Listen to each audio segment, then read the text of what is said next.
Hi, good afternoon, everybody. I think we're going to get started here. There may be a few people joining us as we go. We're fortunate to be in this nice facility today. I'm going to do my best, and John will project our voices. If you can't hear us, please raise your hand. And one thing I would say right off the bat is, as you are speaking, please do speak loudly. We have an owl here who's helping us collect voices and sound to project to those who are on.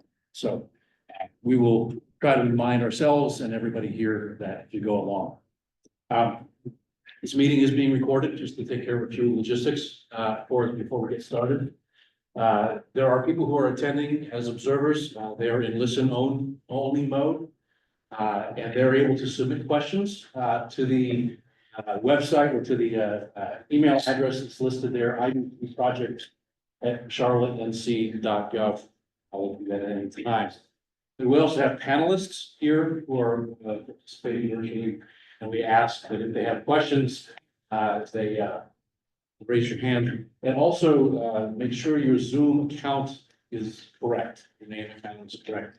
And if anybody on the line has any trouble, there's an email that you can reach out and contact Shelby over here, who's helping us with some of the logistics to help with that. Okay. This is the first workshop for the proposed interbasin transfer environmental impact statement. We've had the pleasure of talking to a lot of you already in preparation for this meeting. We don't know exactly how many of these gatherings there will be, but to adapt to what this group needs as we go along.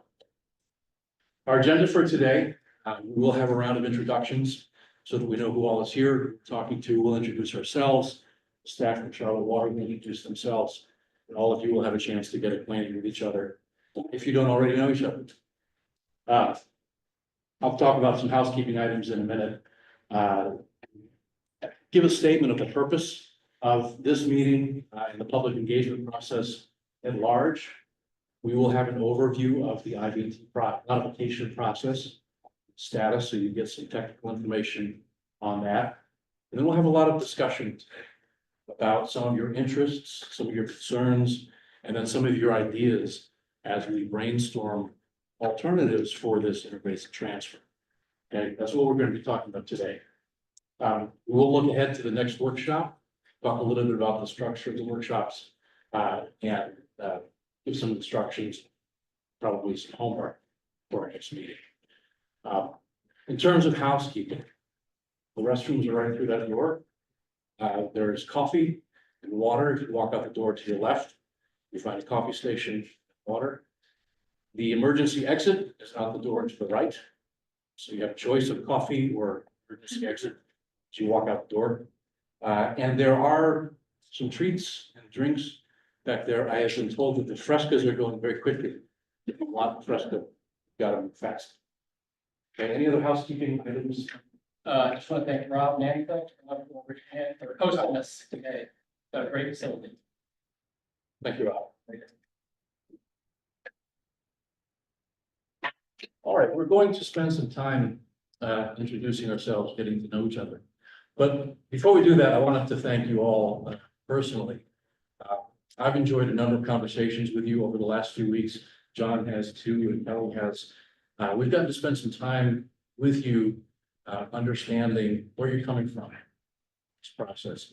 And I've been really encouraged to hear a lot of very thoughtful ideas, a lot of very open minds coming into this. John and I will be facilitating these meetings. That's our only job here, is to provide a fair environment forum to discuss the ideas and brainstorms come up with and help Charlotte Water identify alternatives that they can evaluate. Okay. I've been really encouraged to see so many unique perspectives. By that I mean, where are you coming from in this process? Some of you are coming from perspectives of water supply, power, or recreation, or water quality, or the big picture interbasin transfers throughout the states, how they all fit together. A lot of different unique perspectives. Really encouraged to hear. That's why this group has been assembled as it has. We thank you all for participating in it. Goals here really for today. again, are to brainstorm some ideas for alternatives, build on some of the work that's been done in the past, and learn more from you about your issues and concerns and perspectives as it relates to this item. Okay. With that, I think it's time to go around the room and introduce ourselves. John, you want to facilitate that part of this? Sure, yep. Again, I'm John Boyd. Pleasure speaking with many of you already. In my role, I actually do a lot of work for South Carolina, East South Carolina.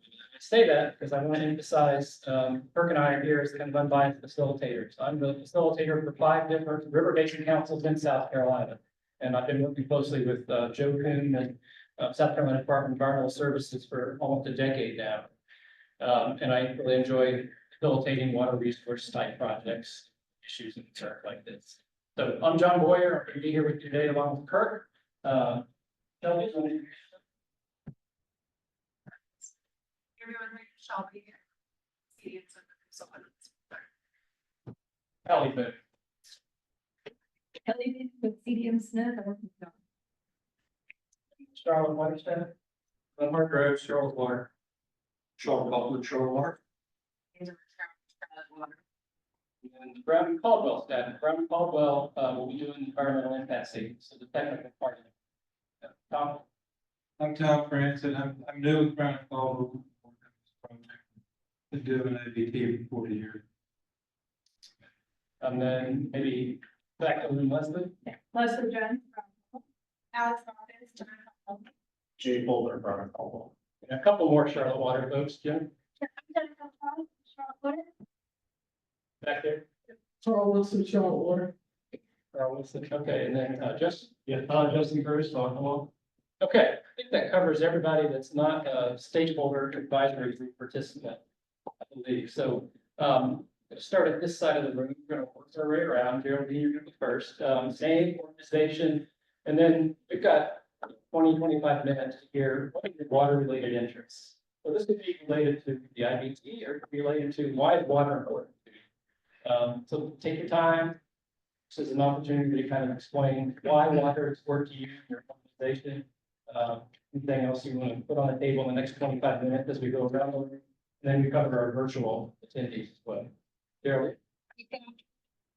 Executive Director of Central Energy Council for the policy, planning, and service delivery organization that supports the 9-county Greater Charlotte region.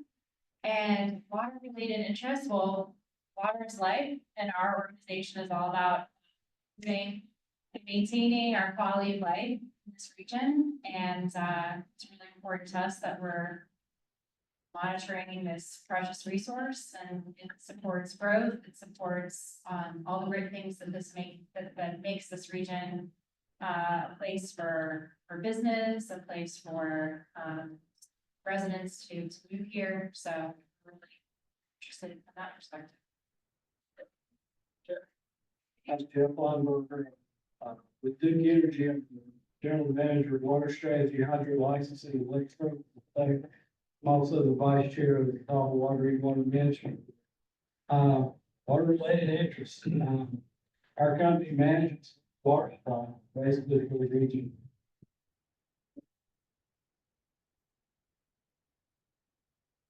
Lights on that water. You know, it takes a lot of water to produce electricity, even though we love things like solar. There's not enough of that type of asset, and probably will be in our lifetime. I don't think, to sustainably meet all of our electric needs. I think there's going to be a tie between water availability and electricity production.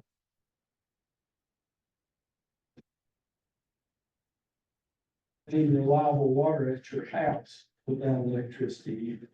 So those two are both very essential, very tied together. And so we are very interested in how the water is used, both in the basin and outside the basin. And it is really important to us. Long range planning is very important to us. And in the end, collaboration. You know, there are lots of different ways to go about this, and some may involve legal paths at some point in the future. I certainly hope that if and when we get to that point, we can all look behind ourselves and say, well, we tried as hard as we could, we gave our best effort. Creative solution that we could all live with before. That's kind of Thank you. Right. Yeah, I'm Ray Weber, I'm with Lake Wiley Marine Commission, this year I'm the chairman. Lake Wiley Marine Commission is a governmental entity put together by the North Carolina and South Legislature in '87, ratified at 29. Our mission is to promote public policies and support regulations for the preservation of Lake Wiley, wildlife, its safety.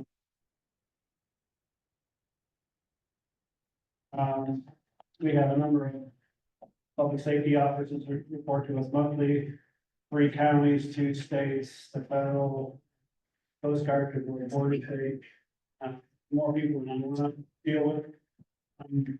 The key issues have historically been water quality issues, shoreline development, precipitation. It's kind of morphed into more safety related issues recently. And all bets were off after October because all we've been dealing with is Helene and to some degree the Ivy.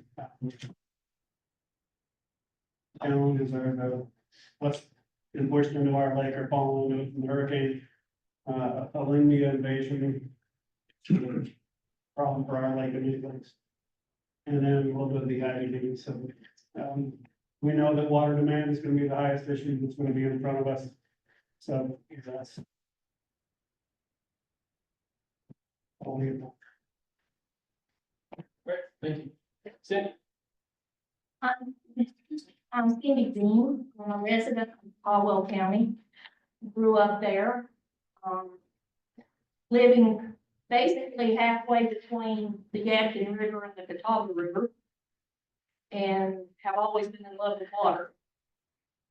And remember the days when it was plenty. You didn't have to worry about where it's coming from. Or how clean it was. And then I moved to Colorado, where there is no water. I spent a couple of decades out there, and I kind of joke, and it's not all a joke, that in North Carolina growing up, the fights were over land, property rights. In Colorado, it's over water. And I don't get in any fights over either, but I don't want North Carolina to become another Colorado. I worked for BP Amoco in their environmental department for 14 years. And my media was water, so I am familiar with a lot of the clean water regulations. My biggest concern is long-range planning and sustainability. I'm also a kayaker, so I have an interest in the recreational side of things. And I'm supposed to report back to the Caldwell County Soil and Water Conservation District. Thank you. Yeah. Jen Jones, the Lake Woodbury Association. I'm the Lake Woodbury Association advocates for all things Lake Woodbury.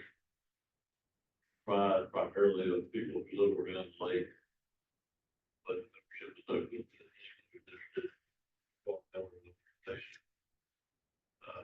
Lake Woodbury is the lowermost Duke Power lake on the Catawba chain.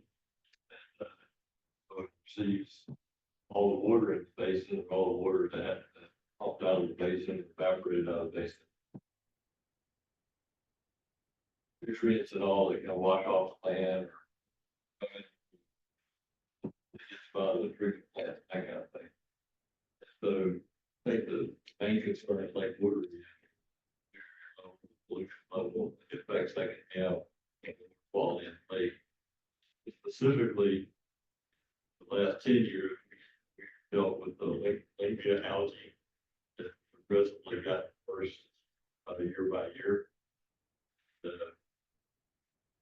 think that's our main concern with this IBT, taking water out of the basin so there's less flow to simulate pollutants that have any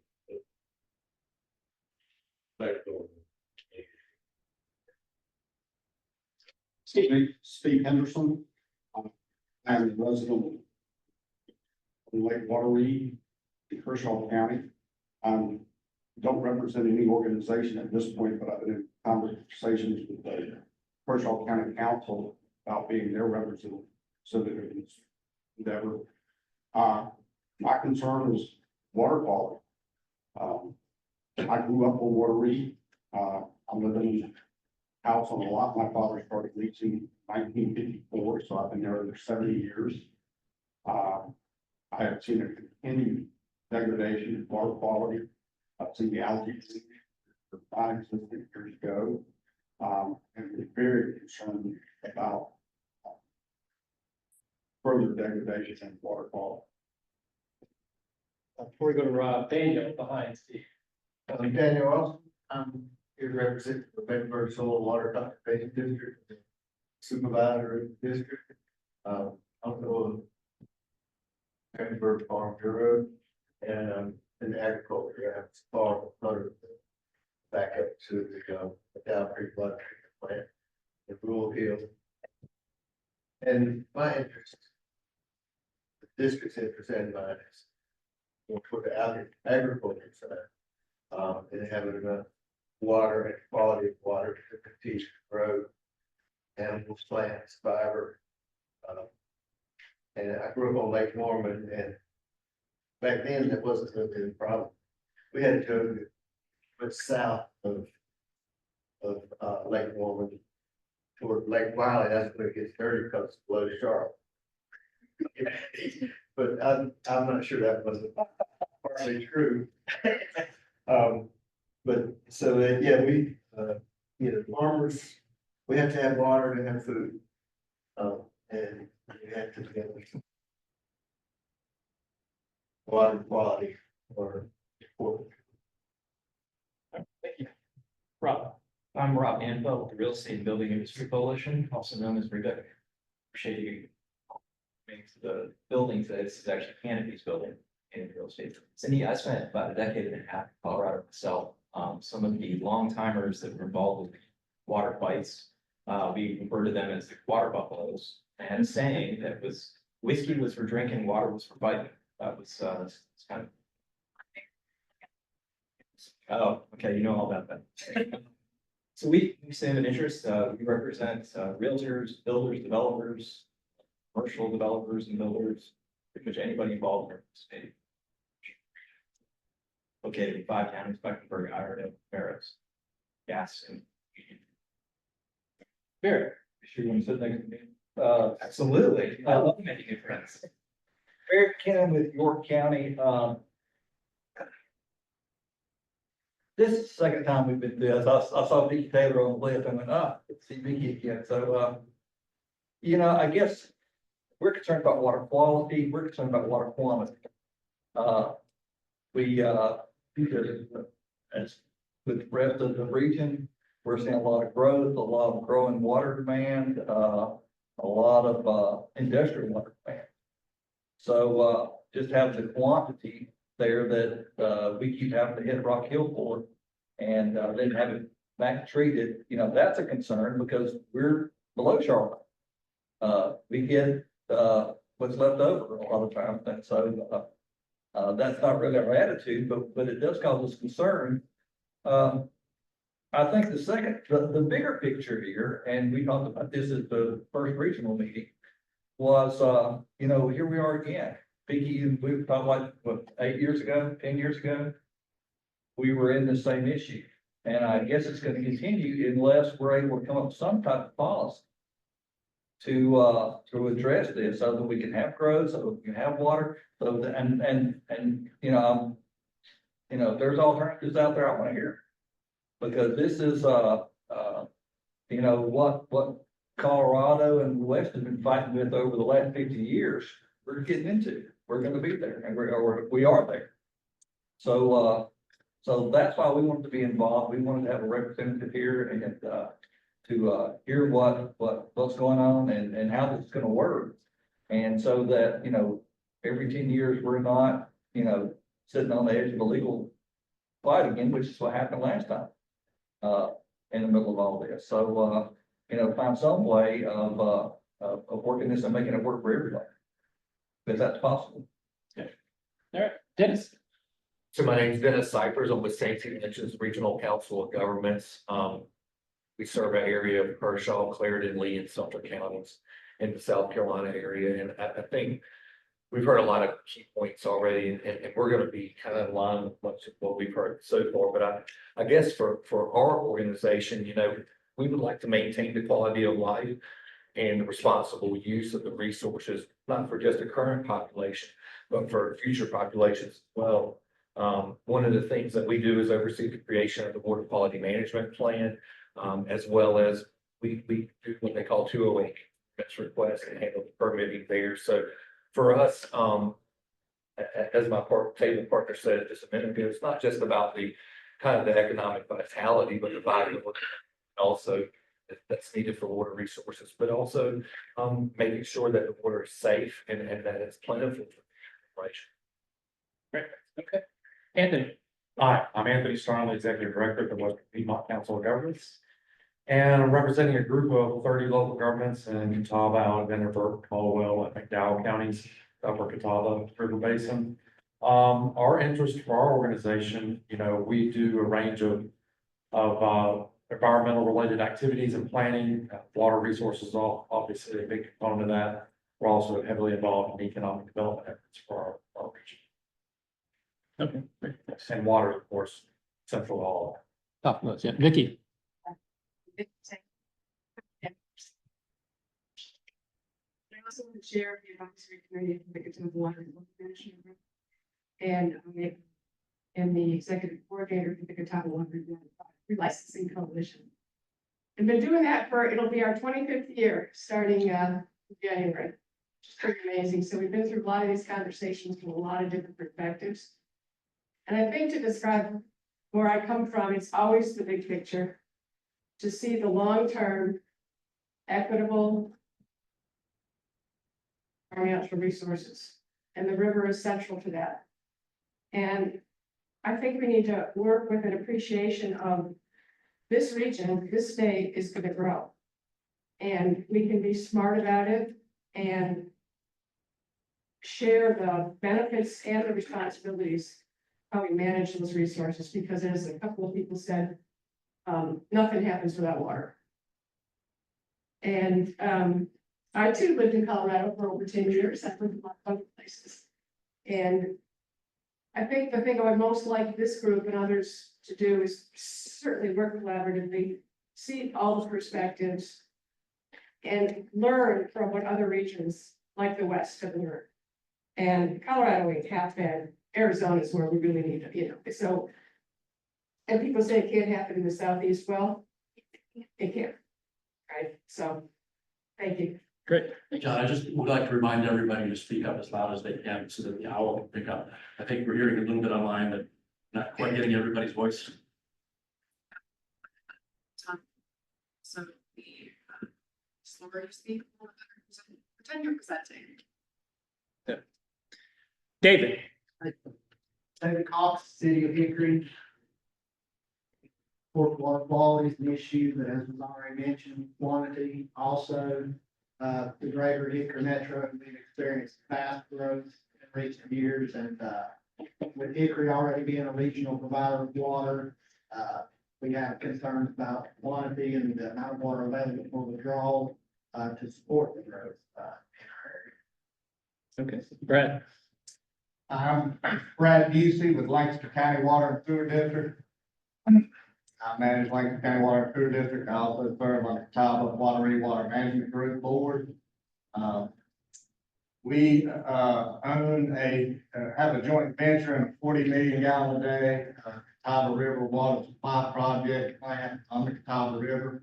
with Union County, North Carolina. So it's a unique joint venture arrangement of two government entities, one in North Carolina and one in South Carolina. It's been very successful for the last 35 years.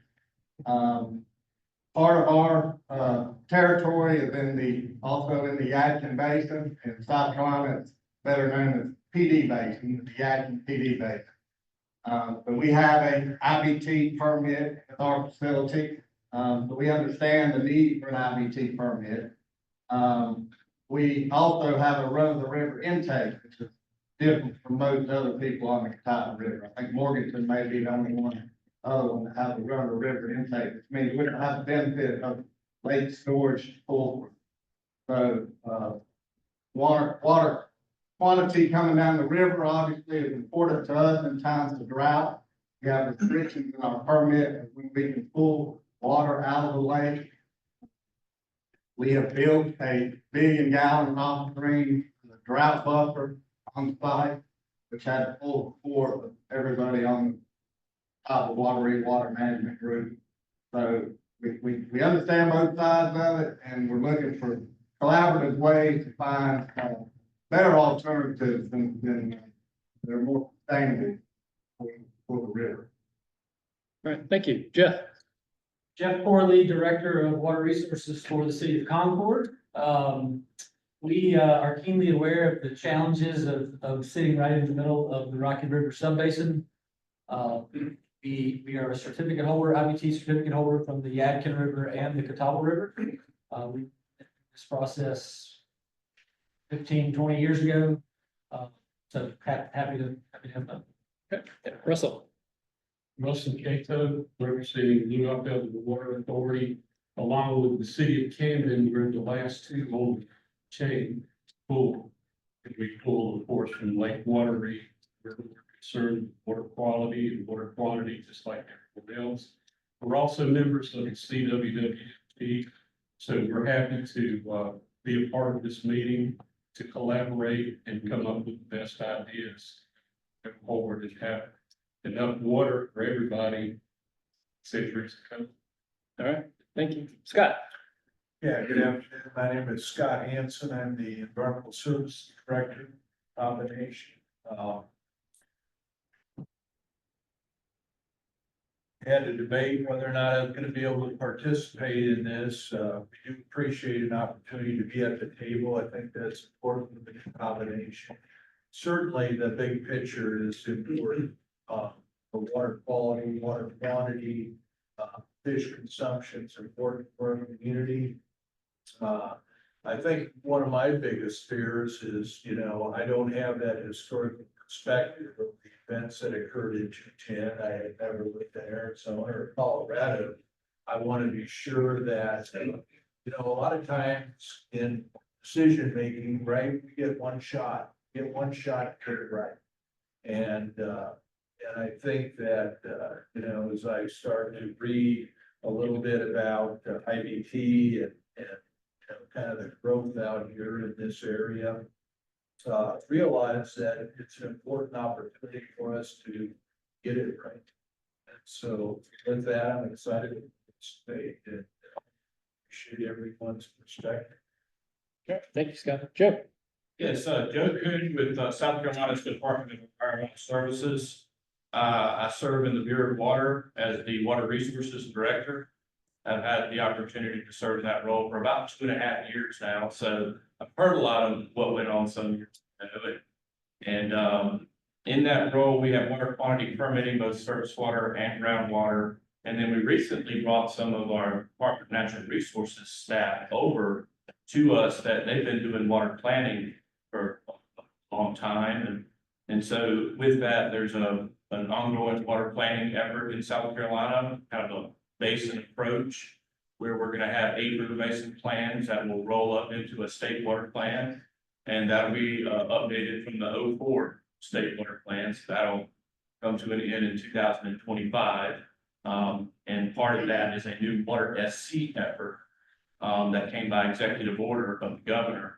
And so we'll work all that in culmination in 2025, where we'll have all the 8 river basin plans and the state water plan up to date. And for this group. I just look forward to the opportunity to meet you all and just listen and learn and contribute where I can. Great, thank you, Jim. Edgar.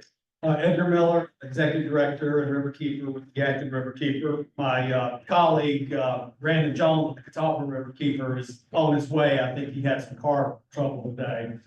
So hopefully Brandon will be here. Obviously, this impacts him a little more directly in the watershed that he tries to keep clean. Of course, Riverkeepers, as you may know, we are primarily about water quality issues, but we have also been involved in some IBT issues in the past, including the Union County transfer of 13 million gallons a day from Lake Tillery to Union County. And so trying to learn more about this particular case, very concerned about the impacts on Rocky River watershed, which is, I think we're getting increasingly concerned about its level of pollution.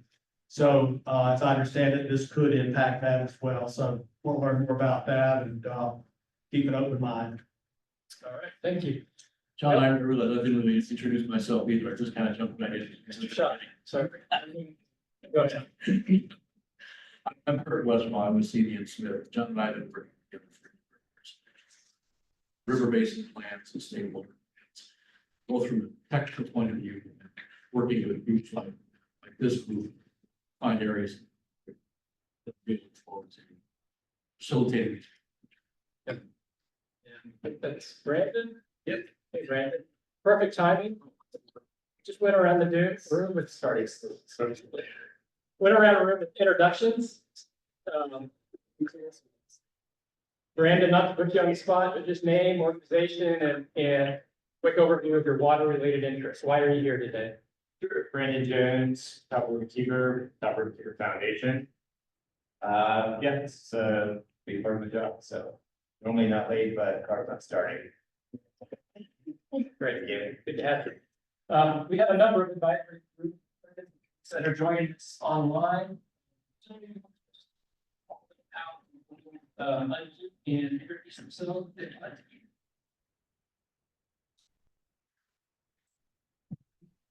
Right, yeah, so we do have some If you want to give me the names, I'll say them. panelists. Okay, Aubrey Lofton. Hi, yes, I'm with Union County Water. I'm also the Union County Water rep on the Catawba Water Management Group and the vice chair of the Yadkin PD Water Management Group. So we have interest in both river basins. We also have a grandfathered IBT from the Catawba to Rocky River and a IBT certificate from the Yadkin to Rocky River. So lots of experience with IBTs as well. And we just have interest in the long-term, reliable use of both rivers for all the uses that are intended. Thank you, Aubrey. How about Brent?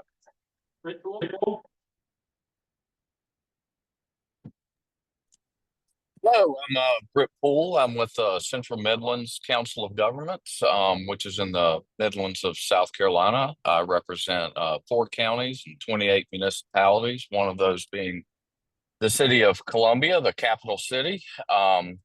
We are interested, of course, from an agricultural standpoint, of course, from a recreation standpoint, but probably most importantly, from an economic development standpoint. We're right at the end of the Catawba Basin. Fort Jackson, the U.S. Army's largest training base, is located there, and any impact that this transfer could have that would prevent future economic development projects or modify the loading on the river could be a huge negative for us. So we just want to be involved and make sure that whatever the outcome is that there's equity and communication throughout the process. So I appreciate the opportunity to be here, and I have never lived in Colorado. Right. Don from Charlotte-Mecklenburg Stormwater. Yes, good afternoon. I'm Don Ciccarelli. I'm the Director of Mecklenburg County Stormwater Services, and my interest in being part of the IBT, and thank you for the invitation, is to is to ensure that, what water resources, are protected, but also, water quality and water quality, habitat and, treatment of, stormwater runoff is a big priority for us, and also the, potential impacts on, minimizing flooding in the area as well. So, appreciate being able to be a part of this group. So thank you. Thank you, Don. Jimmy Bagley, Rockwell. Yeah, good afternoon. I apologize, first of all, that I'm not there in person. Unfortunately, I had some conflicts with some employee meetings this morning and this afternoon, so I'm gonna squeeze this in between. But I'm the Deputy City Manager for the City of Rock Hill, also the current Chair for the Catawba Water Management Group. Work very closely with a lot of the COGs and others in our area. But I think, being in the Water Management Group for the last 16, 17 years, going on 20, I think, if I had to pick a key goal in working with DES, the previous DHEC, and I've had a lot of meetings with them this week, I think our goal would be trying to come up with boundless lines and take away the North Carolina, South Carolina boundary. Obviously, these basins don't recognize state lines. I share the comments everybody else has already made. We need to look into the future, 100 years, 200 years, to make sure we have water for recreational needs, economic development, growth. At some point, we're going to run out, even if we do everything we can. And I think looking at how do we work within those basins to make sure that we can satisfy the needs of all the concerns and needs would be my goal. So if we could really take away the political lines and look at one unified process between the two states so that we look at it on a basin level, that would be my goal so that we can look into the future, whether that's partnering between the states, partnering between the water management groups or the river basins, and look at joint efforts, joint studies, and financial resources such that we can all agree on how the best way to do that is. And the overarching goal ought to be to preserve those basins so that folks that are using it today can use it in the future, and make sure we can do that regardless of regulations or political aspirations between the two states. All right, thank you, Jimmy. Tom Ford with Lake Water Association.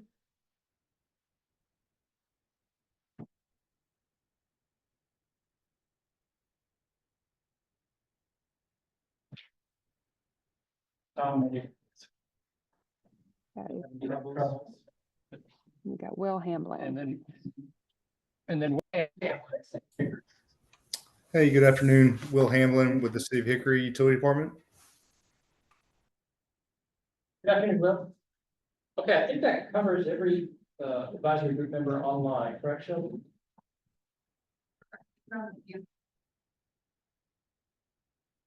So they're there, but they can't see us. Okay. And then one more came in at the back of the room. You want to introduce yourself? Yeah, sure. Sorry for being late. My name is Peter Robb. I'm with American Rivers. And probably what's our water related interest would be balance between the systems and ecological health of both systems. Great, thank you, Peter. I encourage you to move up to the U if you want, but you're welcome to stay back there. All right.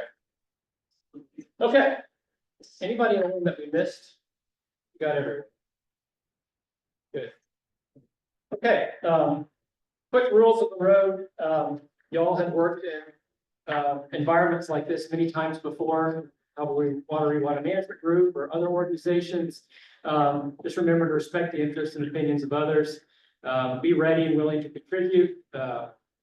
If you're a virtual panelist, we really encourage your participation. These hybrid meetings are sometimes hard, but please raise your hand or just unmute yourself and speak up, and we'll try to pause so that you can get your comment or question in. And then again, public observers, you're invited to email any input you have after the meeting, comments, questions. We'll talk about that at the end of the meeting. Again, thank you for your time and your interest in this process. With that, I'm going to turn it over to Angela. Angela just wants to give a few words about, again, the overall process here. Good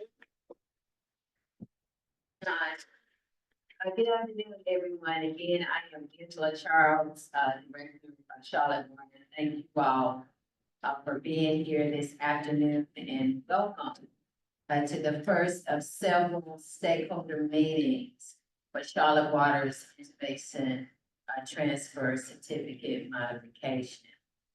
We appreciate you all joining us today as we enter the next phase of this important project.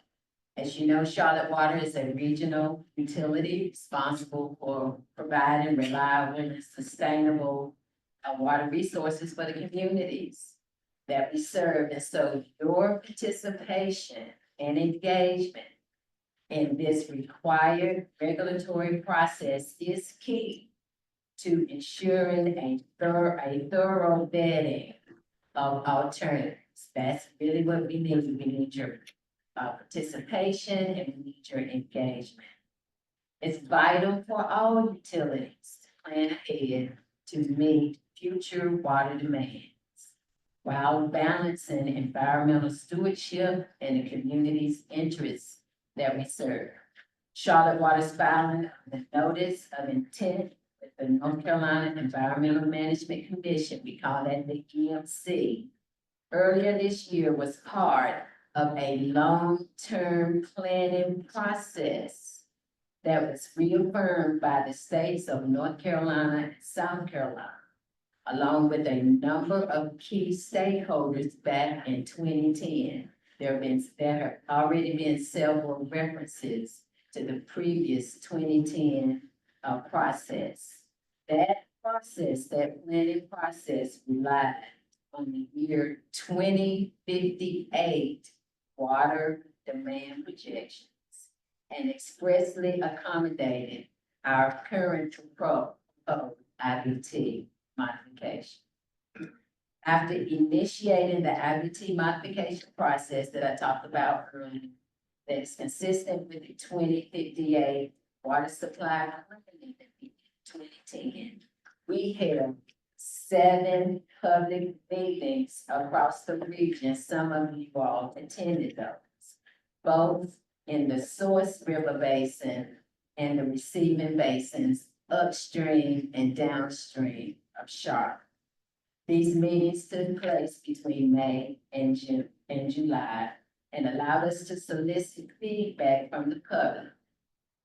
Over 800 people attended our 7 meetings and provided 189 comments for the meetings or through our dedicated email address, which is the IBT project at charlottesc.gov.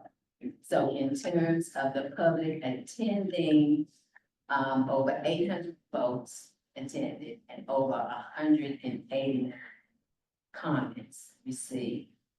Okay, these were our public notification meetings. We received feedback that was valuable and included a wide range of suggestions and concerns.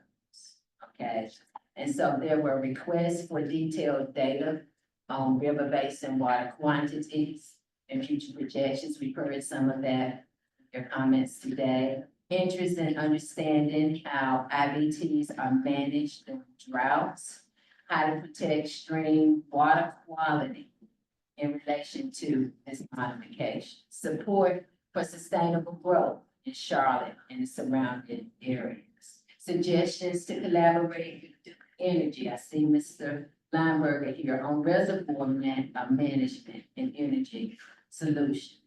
Emphasis on exploring conservation measures to reduce water demand. Suggestions to explore new water sources in the Rocky River and Yadkin River. Attention to wildlife, we've heard that, and aquatic life and health needs.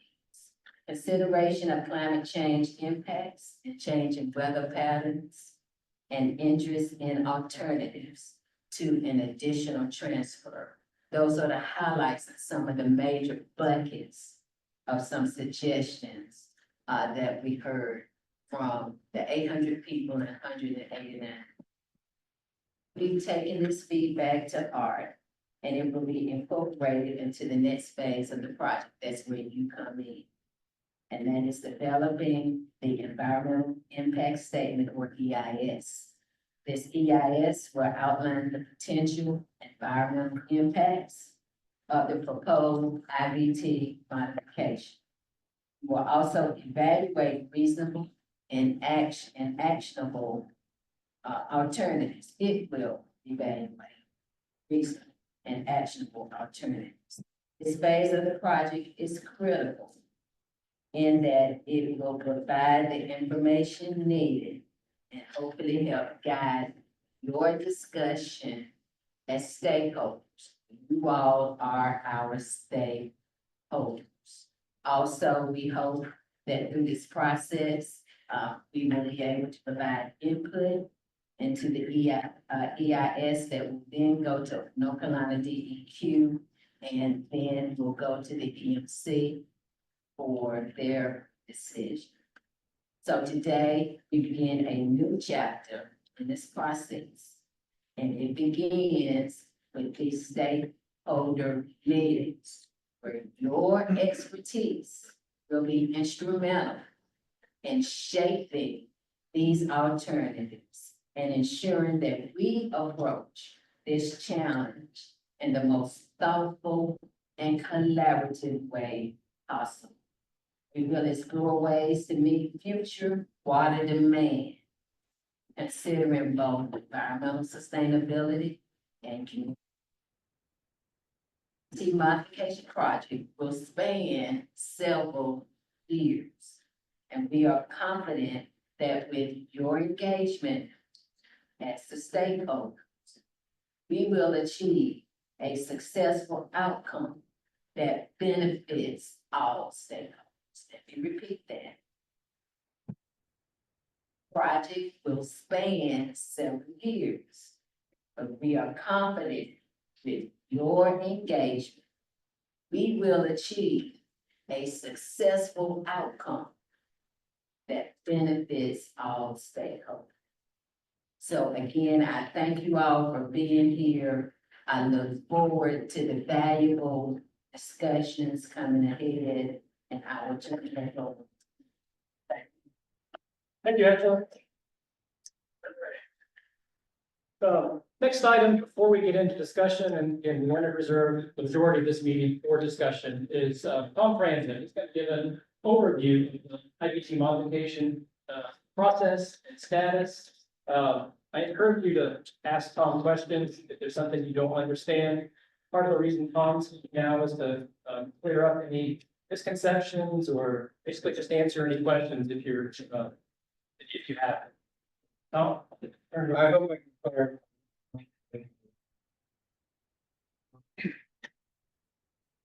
One of the things I want, going off the script, what they want me to say a little bit. Before I get into the slides, I did spend some time looking at the, those of you that did the pre-interviews and listening to what we've been talking about this afternoon.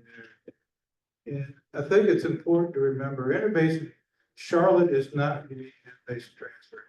There's 140 some transfers in North Carolina. It's just a small handful. I think Joe can correct me, but I think in South Carolina, I'm not sure how many, but most major cities have interbasin transfers. So our towns are on the ridgeline. Look at the map with the water distribution in the back. You'll see water mains running literally on the basin divide. So it's really difficult for systems in two basins to provide water to the customers that they're required to provide without having to transfer. We don't have, most people when they think of transfer, think of something like Virginia Beach. You got a 60-inch pipeline moving water 76 miles at 60 million gallons. We don't have one of those in North Carolina. Our folks are sitting on bridges at night, and it's just kind of the unique nature of where they're at. Looking at some of the common themes, environmental stewardship, sustainable growth, open collaborative process, it seems to be fairly common for most review. And I think that's what we're trying to do with this process. As far as being the open process, we're going to do the best we can. Remember though, this is driven by the state of North Carolina. Sometimes when we follow their rules, it may not be quite as open as we'd like. That's coming from them, not necessarily our process. And remember, this is the third time Charlotte's been through this. They got their original certificate in 2002 with 33 million gallons a day. The Environmental Management Commission, the EMC, they take these environmental documents serious. In 2002, Goose Creek had an issue with an endangered mussel, the Carolina heel splitter. They put a condition on the certificate until that mussel could be protected. They could not provide water. And then in 2013, after some issues with water quality, groundwater, and the management plan for the heel splitter was in place, they came back and amended their certificate to allow water to be in Goose Creek. They did not change the transfer amount. That 33 was actually targeted saying that should provide adequate transfer capacity for Charlotte to the year 2030. If you look at what they've been doing, we're pretty much coming out on that 2030. So this process was pretty much anticipated. So they did a pretty good job on their advance. So just remember, when we're going through the process, it's complicated. It confuses a lot of environmental attorneys, a lot of environmental engineers. It just has a very important, a lot of levels of process. The environmental impact statement that you're helping us with, that's not only looks at environmental impacts, it's going to be Charlotte's application to the EMC for their modification. They're in a modification, they actually don't have a permit application.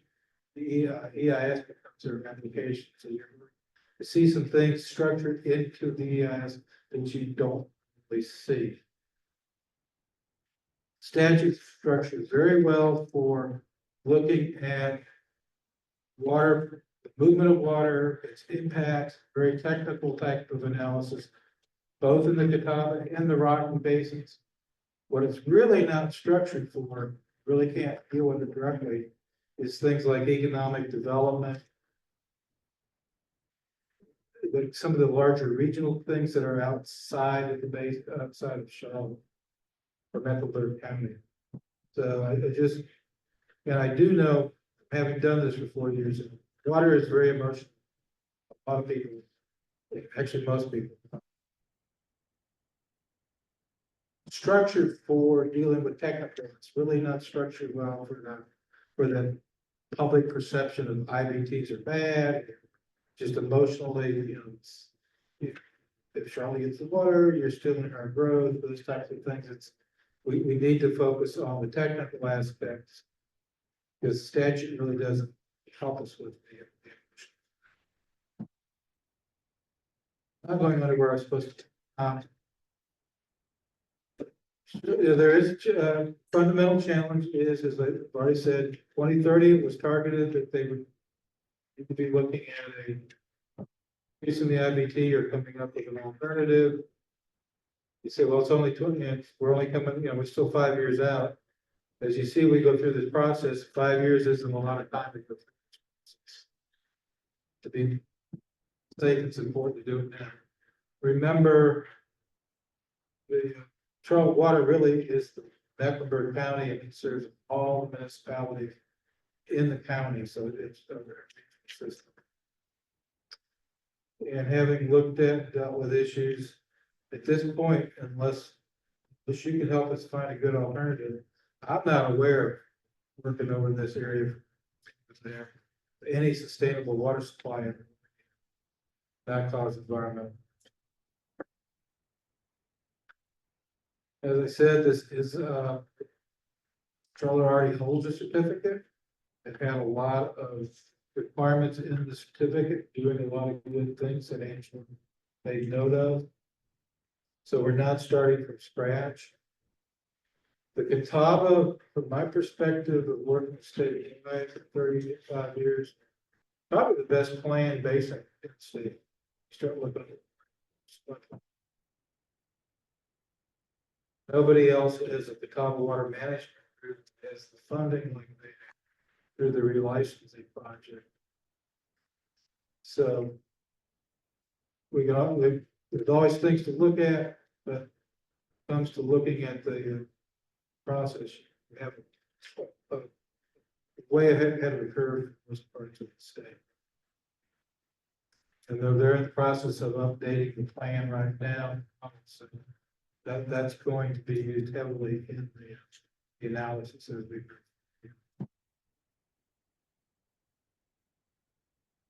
Let's see, we talked about it being 2030. You can't really see it, but in the blue, if you follow the trend line, that trend line falls just about 2030. We're showing this as a band because we can't predict for sure what the water demands are going to be on any given year in the future. The blue line is the max day, which is what the permit's based on. But that's only occurring one day out of the year. And when that max day gets really high, that's during drought periods. So your max day is only going to really jump up maybe to reach that threshold when you get, if you had a drought year, you might get closer to the we should have time to get through the process without the gray line with is basically the average day transfer. So that's what you're going to see typically from a day-to-day type of operation. So you're not even near that peak at any. Probably shouldn't mention it, but the new statute, the statute revisions. The graph when you see get done further down the road with things, it'll look a little different because instead of max day, it's going to be max month. There was a change in the statute that changed from a max day to a max for permitting. I'm not showing those numbers. I don't think we've actually done it. So sat down.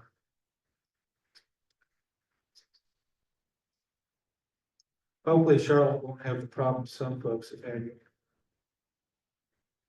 There have been a number of folks going through the interbasin transfer process that the statute was changing several times before they actually got through the process. So they were always going through a right now, there's nothing afoot in the general assembly. Tom, before you move past that slide, are there any questions from the advisory group about demand projections? That you want to clear up? Makes sense to Jerry. What's the source data that you're using to project growth? And are you only projecting growth for Mecklenburg County or are you holistically across? This would be strictly what we're showing here is the anticipated increase in interbasin transfer. So that's only within the county, the water that's moving, that Charlotte water is moving from the Catawba to the Rocky Basin. So it's not showing the total growth, total for both basins. Data, as I understand it, we're doing this graph. Yeah, this is it's coming from regional planning data, so something's let's look at a couple of With the TAZ just for Mecklenburg or CRTO TAZ or like how far did you go? I guess is my question. It's just, Speak up. I'm sorry, it's just Mecklenburg County because loads you're looking at are strictly from Charlotte's IBT. So it's just within the Mecklenburg County boundary. So looking further wouldn't affect the answer, I guess, is the response. Will we get at any point in this process an overview of the total demand for water across the multi-region footprint to have as context for some of this conversation? So it seems like we would be looking at like the whole of the donut and not the whole donut. Well, the integrated plan, the water management, it's going to be looking at it for the whole basin. Things that is required as part of the review by the commission is they want to look at the context of the whole basin, not just this transfer, so that they could say, okay, what's happening here is not impacting somebody upstream or downstream or in the other basin. Remember, we're dealing with the Catawba and the admin, so we have a tendency to talk a lot about the source base, but similar analysis are also to be done over in the admin. So there will be kind of a regional perspective in terms of the water movement and the demand being on the basin. Any other question? No. Any other questions about the growth projections? Yeah. And this probably will apply to a number of slides, but just, it's a good looking slide, but just, will we be able to get the data that shows what the slides represent along the way, like the population and the water growth along the way, just to kind of understand the detail a little better. You got this, assuming we will be available if somebody specifically. The actual lines are not the forecast, those are actually coming from Charlotte's annual report. One of the things that as part of the certificate holder has to submit an annual report that includes all the data related to their certificate every year, so that's out there now. If people have specific requests, we can kind of work with facilitators and staff to figure out at Charlotte as to where we want to put it and how we want to pull that together for you.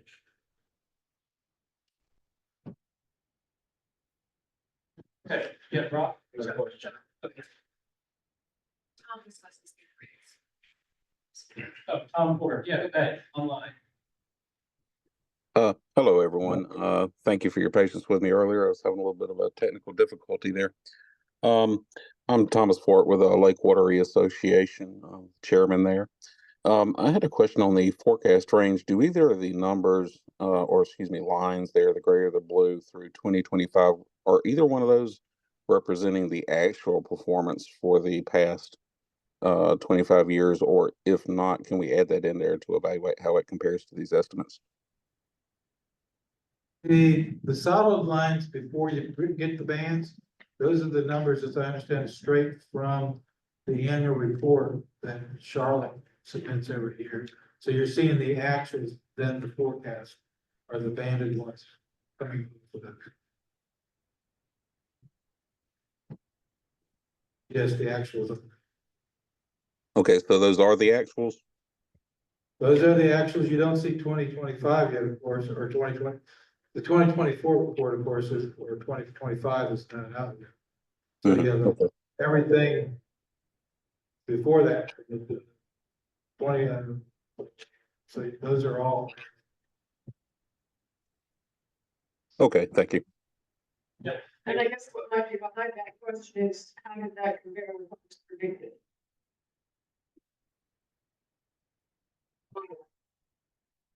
Well, the point that we have is they predicted that they would probably reach their 33 million gallon limit 2030. It's kind of hard to see with the projector, but if you extend that trend line out, the trend line pretty much crosses right at 2030.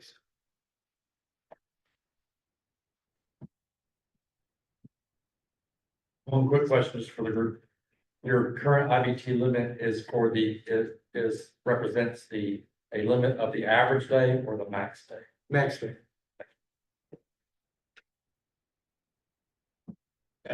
Sorry, Tom, wanted to make sure everybody. No, it's good to give me one.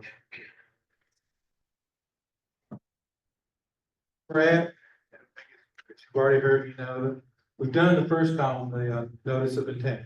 So that's the, we're working on the prepare EIS, and we're literally at the beginning. Your bold box at the top, additional stakeholder and public input. So we're at the very beginning of that EIS preparation process. I can't give you timelines, partly because we have a number of issues that are out of our control. One of them being, we want to use the newest, best model coming out of the Stakeholder Water Management Group. So we're kind of waiting for them to finish up and make that model available. So that's one of our drivers right now. So as we work through this and we work see what comes out for alternatives. The demand analysis and that type of thing. It's difficult. We're definitely a multi-year process. We're not talking about being finished by the end of this calendar. I like to have the date, and I think everybody would, until they can't do it.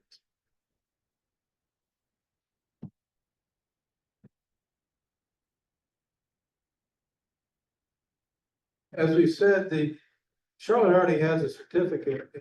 Demand management is a big part of the original certificate. In addition to that, the settlement agreement between North and South Carolina, there's issues in there about wise management of water in the two states. The LIP and low flow info, that's really a drought plan. That's FERC's for hydropower drought planning. They call it low inflow protocol. So anybody that's part of that relicensing agreement thinks they're required for using water for the lakes to follow those protocols that were prescribed in the federal permit.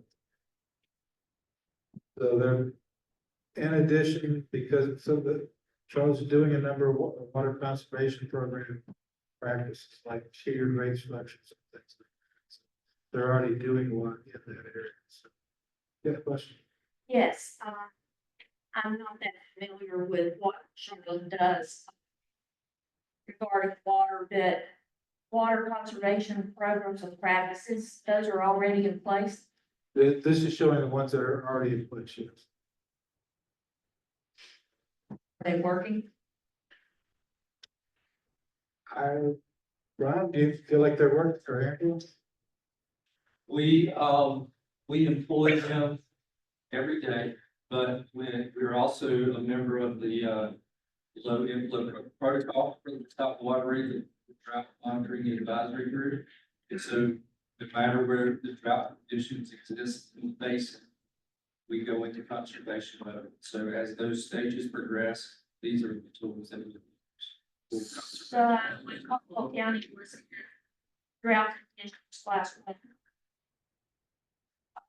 what did Charlotte order?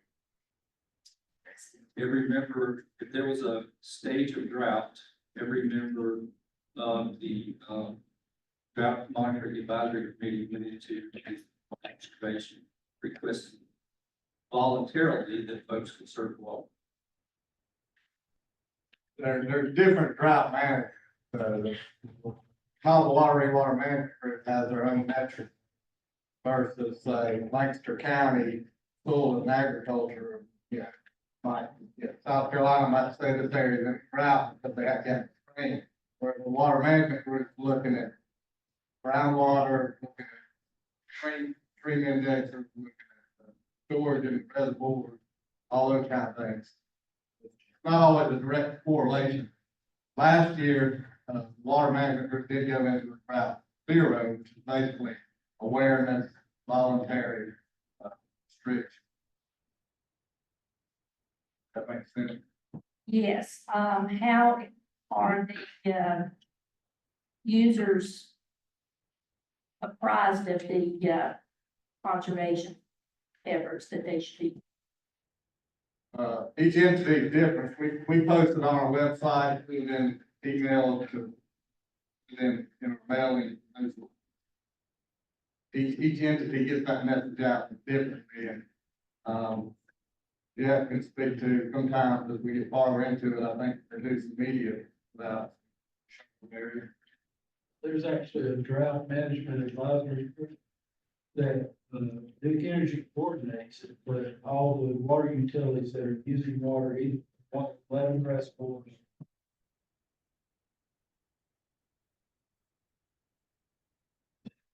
We spent a lot of time several years ago, looking at each other's water shortage response plans, get some alignment between. So all of those member utilities should have the same goals for reduction of water use during each stage of the drought. Stages are determined by preset criteria, they're not.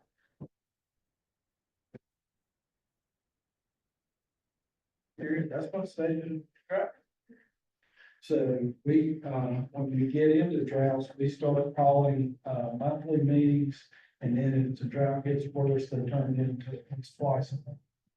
Representatives from all these water utilities, sharing all that information and hopefully coordinating the communication with customers. So that's where the water is actually saved by the people on the. So, you know.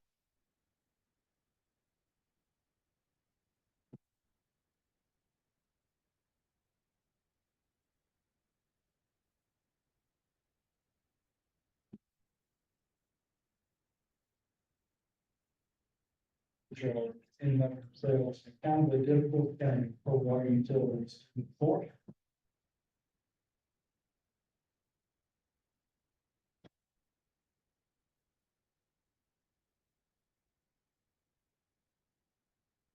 Their job is and turn it into. Enforce.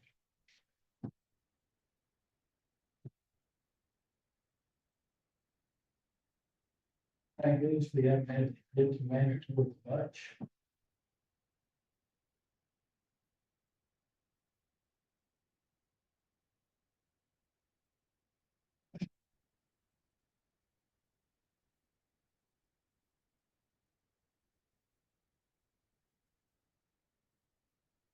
There is a plan and it has saved water and.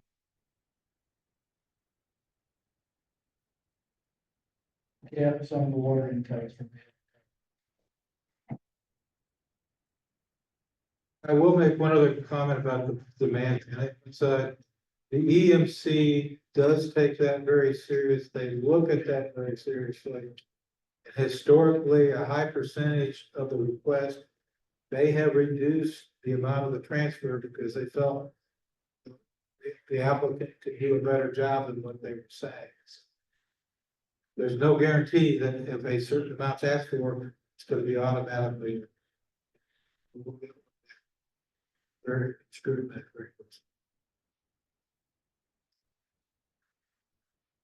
Any other questions before?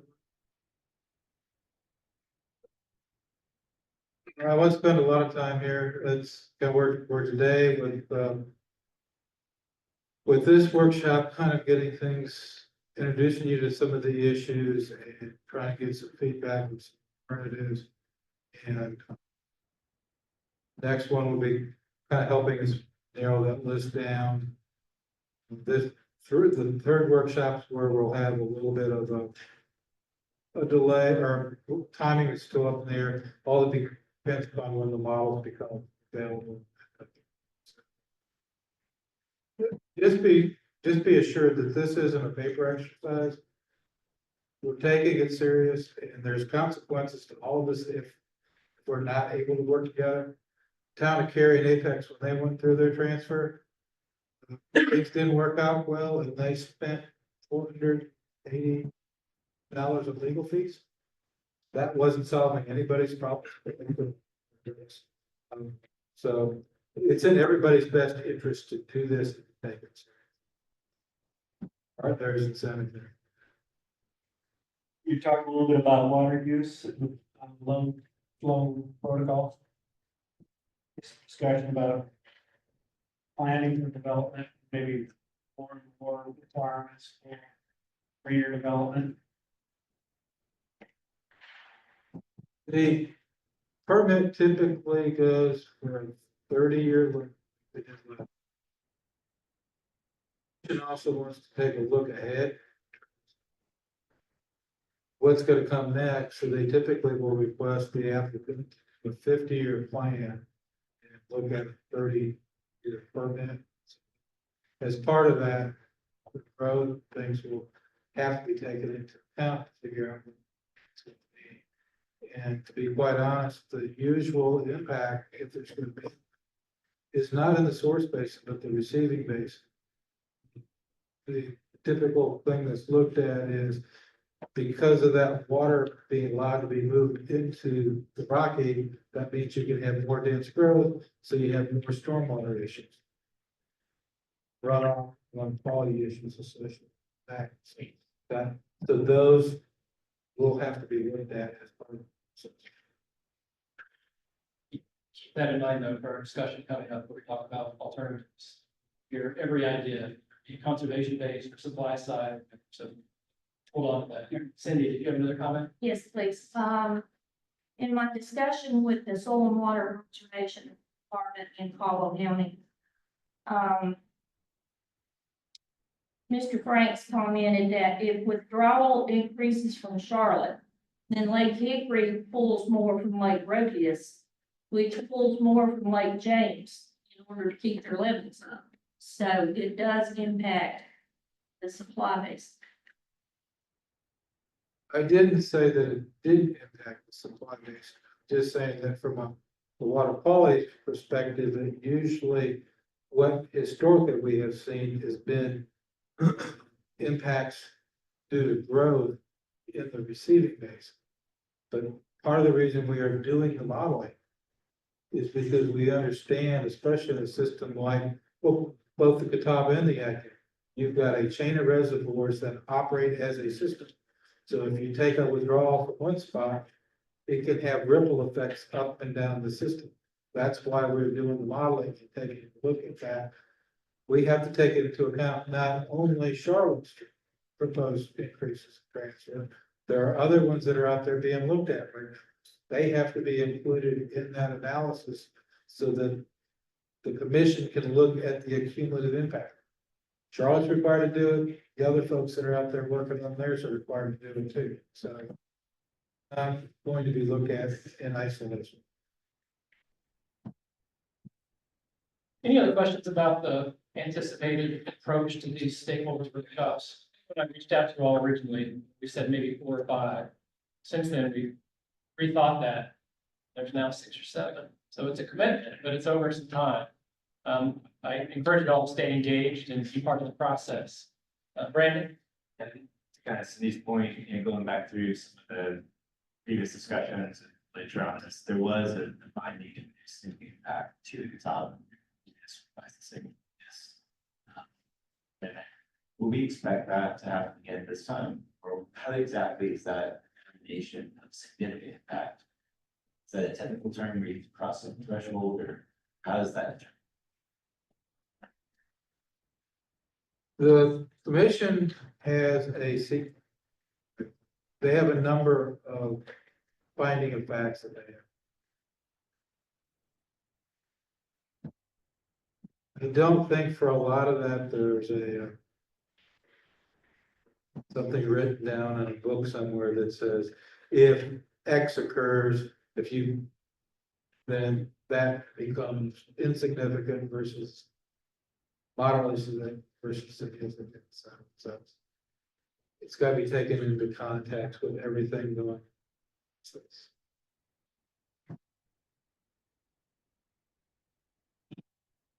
Direction or their best profession judgment? Actually, in the case of an IBT, this is one of the strange parts about a certification process.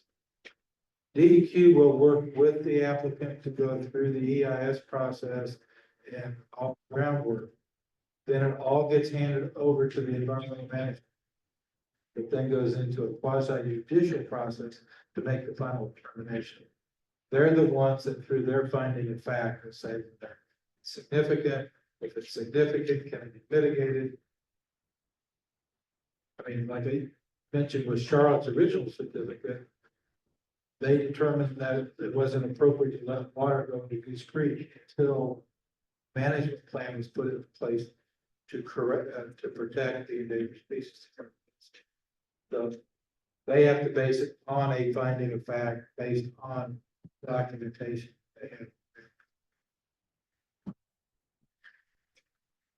No, it doesn't give you the black and white answer you're looking for, but to be honest, there isn't.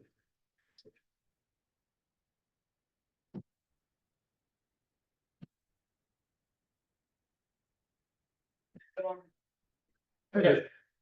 Jeff, I speak up. We're having a hard time hearing. This is a question. To what extent does the EMC kind of level set might be the right term maybe, but in their decision making, to what extent do they look at how much water is being used in the Rocky River subbase per capita or whatever, and compare that to the rest of the state? To see if what they're looking at is something that's way, way different from the rest of the state, or, yeah, that's a reasonably efficient use of water based on all the people that are there. If you understand my point, that the concern I have is you got lots of growth in that Rocky River subbase, and it really doesn't have its own sustainable water supply. It doesn't have. So it is relying on the neighboring subbases to support that growth. But is the water really being used efficiently in that basin? You know, that relying on your neighbors is one issue, one concern, but it's also not being used efficiently in that basin.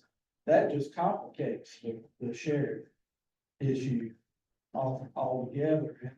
It's just seems kind of odd to me that there's nobody in the state really that is focused on growth management in a basin which doesn't have a sustainable water. Seems like some.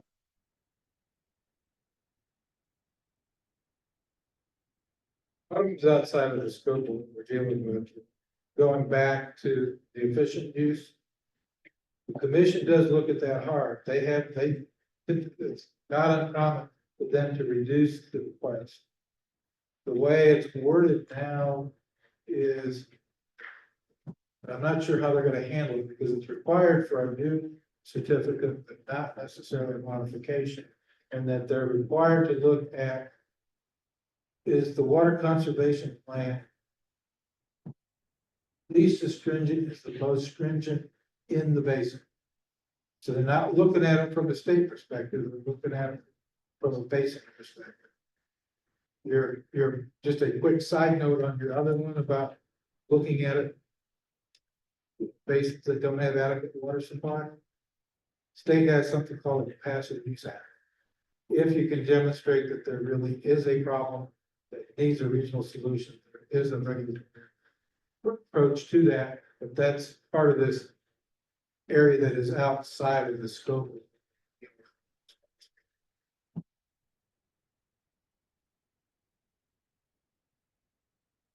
Keep for sake of time, a little bit behind. Yeah, I figured. I think this, you're good now. Yeah.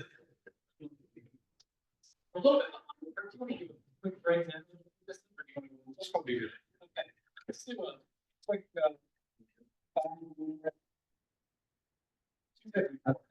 Six minutes. You know what? Those of you who are not now, it's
We have some very, very good guides. We've got a lot to cover in an hour. As important as it is for us to talk to each other in this group, for today, maybe even more important to talk to the owl. Right? People online are having a hard time hearing us. So I really encourage people to speak up. Even though we want to make eye contact with each other and forge some relationships, we need to make sure we're directing our voices at the owl. As uncomfortable as that may be, all right? So we are a little bit behind schedule. We do want to get you out of here on time, and we want to start shifting over to some constructive brainstorming on alternatives. There are two quick steps we want to take to lead into that. Fortunately, all of you had the foresight to think about some of your concerns and issues as you did your introductions. We've heard a lot of that. We will go back through the reporting and capture that and add that to the list that we'll be generating here. We want to spend a few minutes talking about some of your specific concerns. They can be, site specific, they can be thematic. Some of the things we've heard, we'll share with you. We want to spend just a few minutes on that. I know we're building on what you've talked to us about already.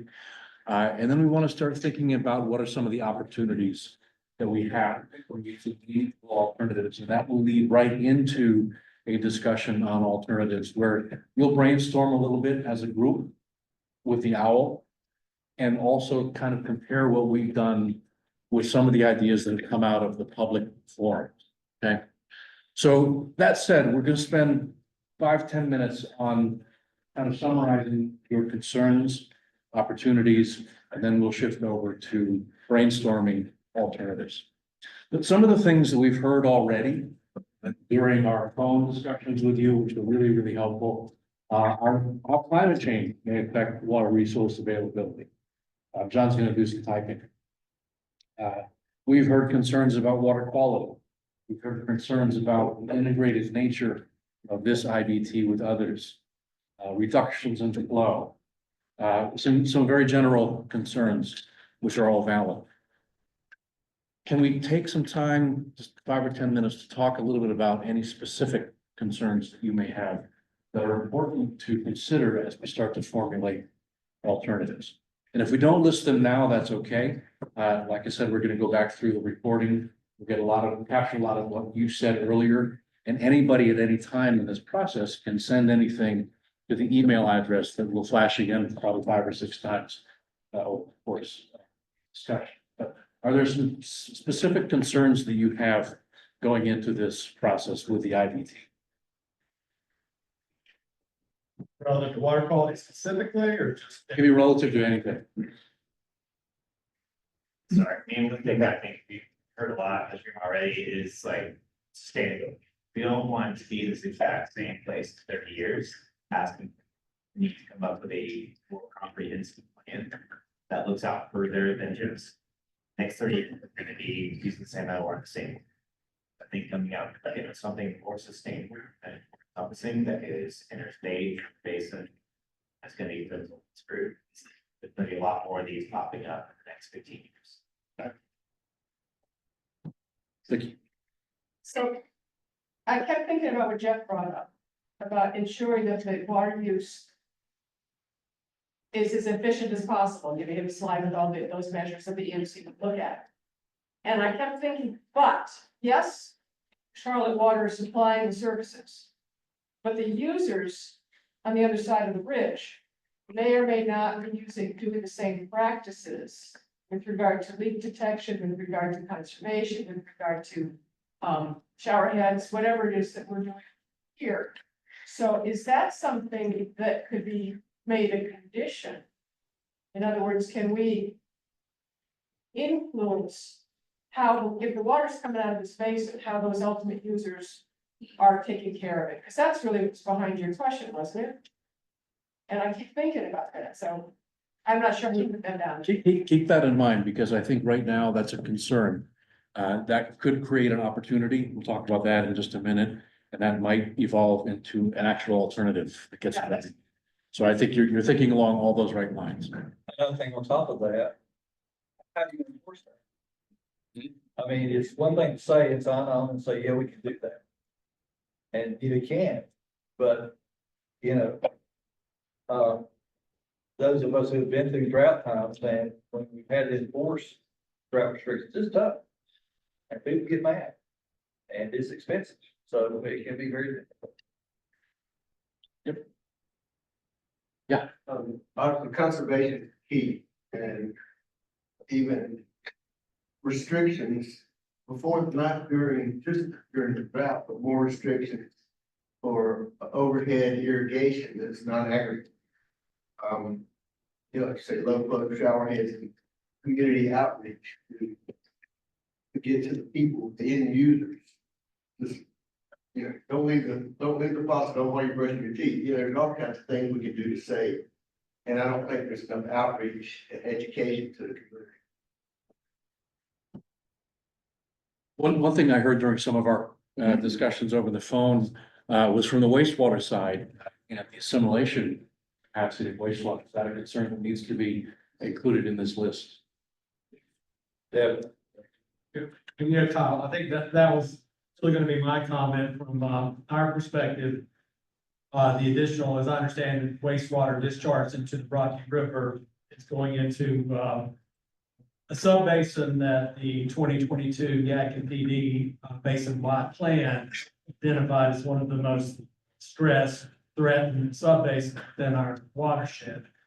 So I think any type of additional wastewater discharge is going to be a concern. And so don't get too far ahead of ourselves, but there are ways to address some of those concerns with effluent limits and things of that nature that may not be in place now. But yeah, I think that is a very, very serious concern in our area. So, before we go to Vicky, Don is online, has his hand raised. Don, Yeah, sorry. Yeah, that's okay. I guess this is related to water quality, but it's a little more specific. I think that we need to ensure that we offset the impacts of increased development in the Yadkin Basin, especially from the increased runoff, and maybe think about requiring some additional treatment standards for stormwater runoff. Next up. I think I saw Vicky's hand first, then we'll get to you.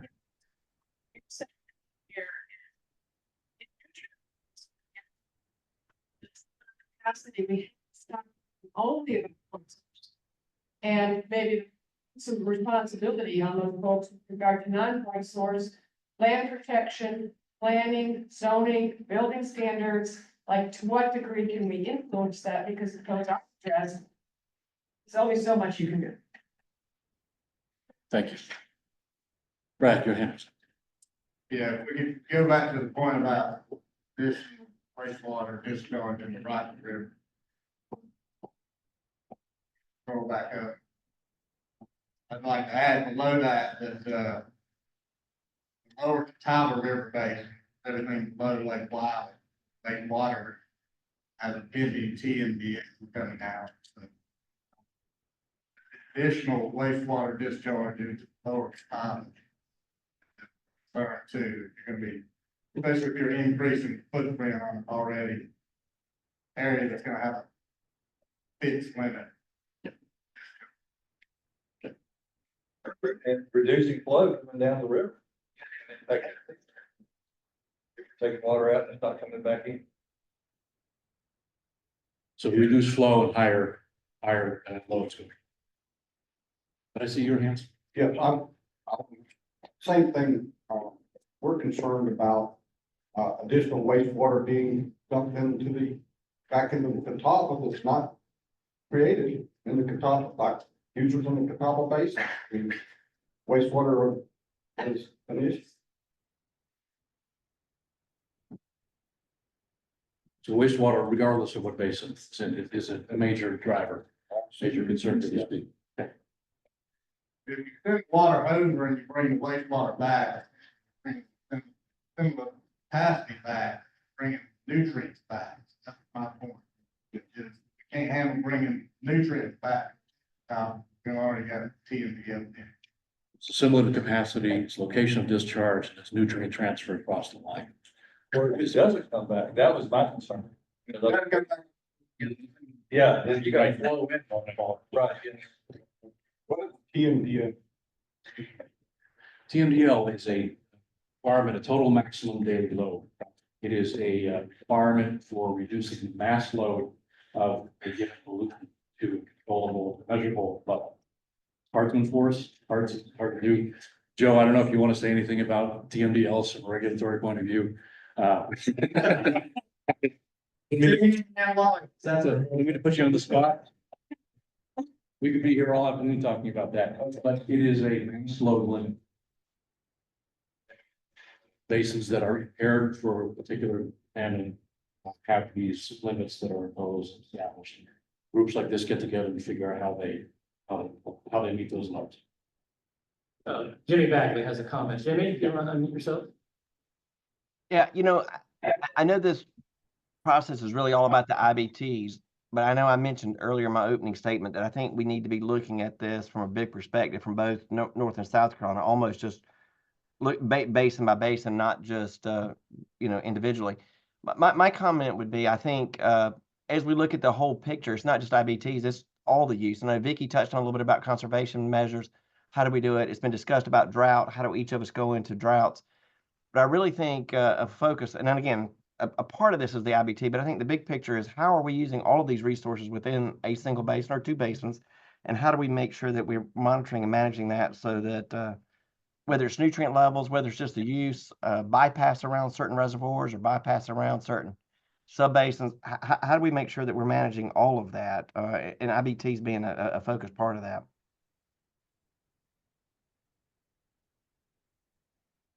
Thanks, Jim.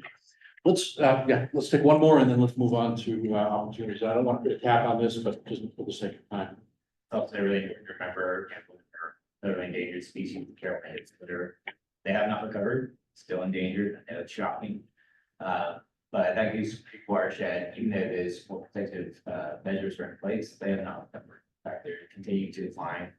A couple of years ago, South Carolina DNR has been able to start hatching. So we now have they're being collected, breeding, they're being able to be reintroduced. But that only works if we have habitats put back in. So having those protected areas, making sure that all of them all actually critical that species to recover. This is a well-rounded list of concerns. We're talking about quantity, quality, location, impacts, aquatic habitat, big picture issues. Let's start talking about some of the opportunities, John. I want to make sure we have enough time to, sorry, did you got it, Peter? Yeah, I would like to finish that up. Go ahead. Go ahead. For the opportunities, I think it gets to some of the concerns raised. One of the things for American River, Peter Robbins, American Rivers, again, one of the things for American Rivers that we look, see and encourage is the use of an integrated water management, one water strategy to actually address a lot of these concerns. And I think from hearing this, that question of, hey, we're going to be moving water from one basin to the other, there's stormwater concerns there. How do we get back in that balance? I think this could be a place where active like that could be helpful, particularly since there's relatively nicely unified. A far better introduction than I was going to give, so thank you. What I kind of like to focus on here for maybe just 5 or 10 minutes is opportunities for this group to have an impact. We'll talk about specific alternatives for the IBT and what can be done, but what are the opportunities for this group to have a positive impact? That's a great example. Thank you. Any other ideas? What for opportunities for this group? How you can contribute to the betterment of these spaces? Yes. I think there's an opportunity for larger dialogue, maybe. For me, having an understanding of what's inbounds for this process and then what's sort of good policy coordination and regional coordination is important. I'm not a technical person, so for me, the regional collaboration, the opportunity to work across basins or across council of government areas is important. to get at some of these issues related to land use, conservation, working with our elected officials. So I think there's a real opportunity to do that and maybe put into place some sticky practices that will go beyond just this one project, but really kind of be a little bit more in just this region and make sure and make sense. Big picture. Any other sort of procedural and functional opportunities that you see for this group you can really, use to provide value forward? And then we'll start talking about some specific alternatives. Well, I think there is an opportunity here to leverage water quality, whatever that looks like from a process and regulatory standpoint. I don't know, it'd probably be largely voluntary at this one. Certainly, there should be some trade-offs.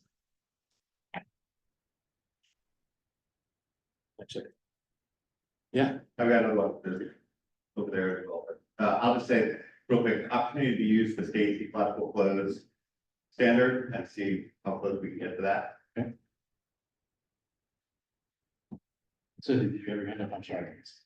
Well, to expand on the regulatory issues, I don't know, there are a lot of industrial sites throughout the basin. And how are they using the water? How are they recycling it? How are they giving back? And for instance, we have Google. And I don't know what Google does with their, I know they use a lot of water, but what do they do with it?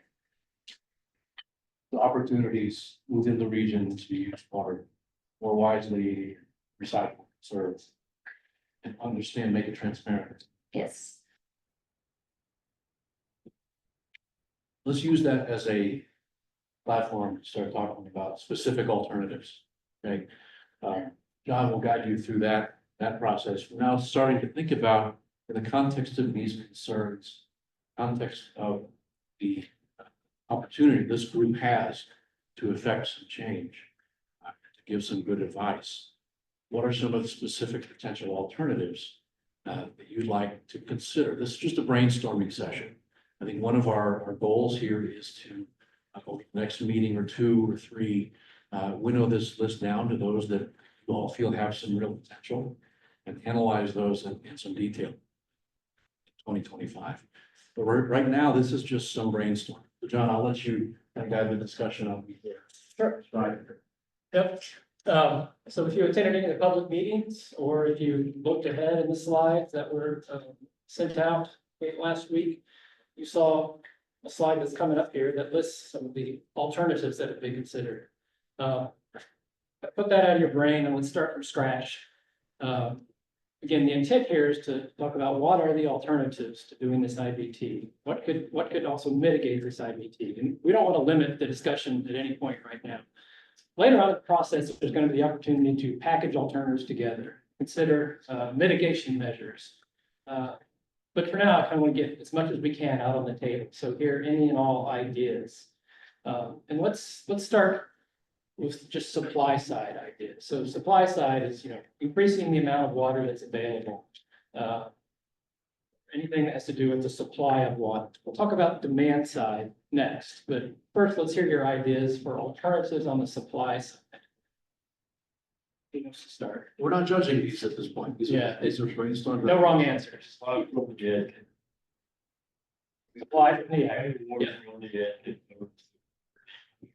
yeah. Just to clarify, that would still be an IBT into the Rocky River subbasin from the act. So just to clarify, great point. Yeah. So I would like to clarify. North Carolina subbasin, no bureaucrat. You can't have regional solutions with something away. So I agree. I don't think the subbasin will. speaking of Catawba water management, you have a water management group looking at entire basin. We know best what should happen. And possibly the Yankee basin. I think an ask to legislature or whatever process they go through in North Carolina, then how the water management group manage basins within, sub-basins within a larger basin. The reality is it's all coming back to the same basin if you keep it in that basin. So you may miss a lake here or there, but we're doing a 40-year relicensing plan every year that deals with minimum releases of lakes and things, where all that can be looked at on a grander scale. And where somebody's already looking at all of it on a grander scale with regard to water. So that's my plea, it's been my plea to anybody that listens, that the sub-basins in North Carolina are way too bureaucratic and it limits you from being able to have freedom. Okay. So the opportunity was to change the law. Change the law or just take it in-house, then the Kyle Basin, the rest of the state can do whatever they want. You said we're recording. But we need that to happen for the acting basin too, to do us any good. What is the water loss percentage, Charlotte? Say that again. What is Charlotte Water's water loss percentage? Yeah. Charlotte folks, you know what your current water loss percentage? 19%. Are you saying, someone clarify that to ship the water back into the Catawba Basin out of the Rocky River, that would require an IBT? Yeah, that's a major bridge line cross, but you know, as an example, Charlotte to be able to go to the Davidson Water or Salisbury or Union County, say, hey, we'd like to work out any local street here to buy some water. Or this Rocky River Basin in the Gadsden Basin, that shouldn't be an IBT. Overly complicated. I think you're right. I think that's a false equivocation. Correct. Those places are the same process, and same thing. So for example, when Union County got their intra-basin transfer, that was all in the larger Yakima watershed. You're saying that they probably shouldn't have even had to do the IBT. Seems silly to me, and then I'm their neighbor in Lancaster County, we already share a water plant on the Catawba. But I can't go buy water from them 30 years and need to, because their permit doesn't buy the facility. I can't buy water. I can't make that North Carolina, South Carolina line disappear like Jimmy. Just buy water and keep it in the same basin still, because of the interbasin restrictions they have. Vicky. So one of the main reasons for regulations around IBTs is to preserve the ecological integrity of a basin. So if you did change things, what harm would that do to the ecological integrity to the sub-basins, if any? Is that going to be a finding of no significant, or, I mean, I'm curious for the folks that know that answer, or do know the answer, are we subverting the whole purpose of having an IBT? Or would it not make that much difference ecologically? Or somebody else answers that, I'll answer that too. Charlotte takes water out of my lake, a lot of water, they take water out of Lake Norman, which is above that. Water out of my lake, it's the lake, not like the lake, this is Lake Wiley, it goes back in here below all that.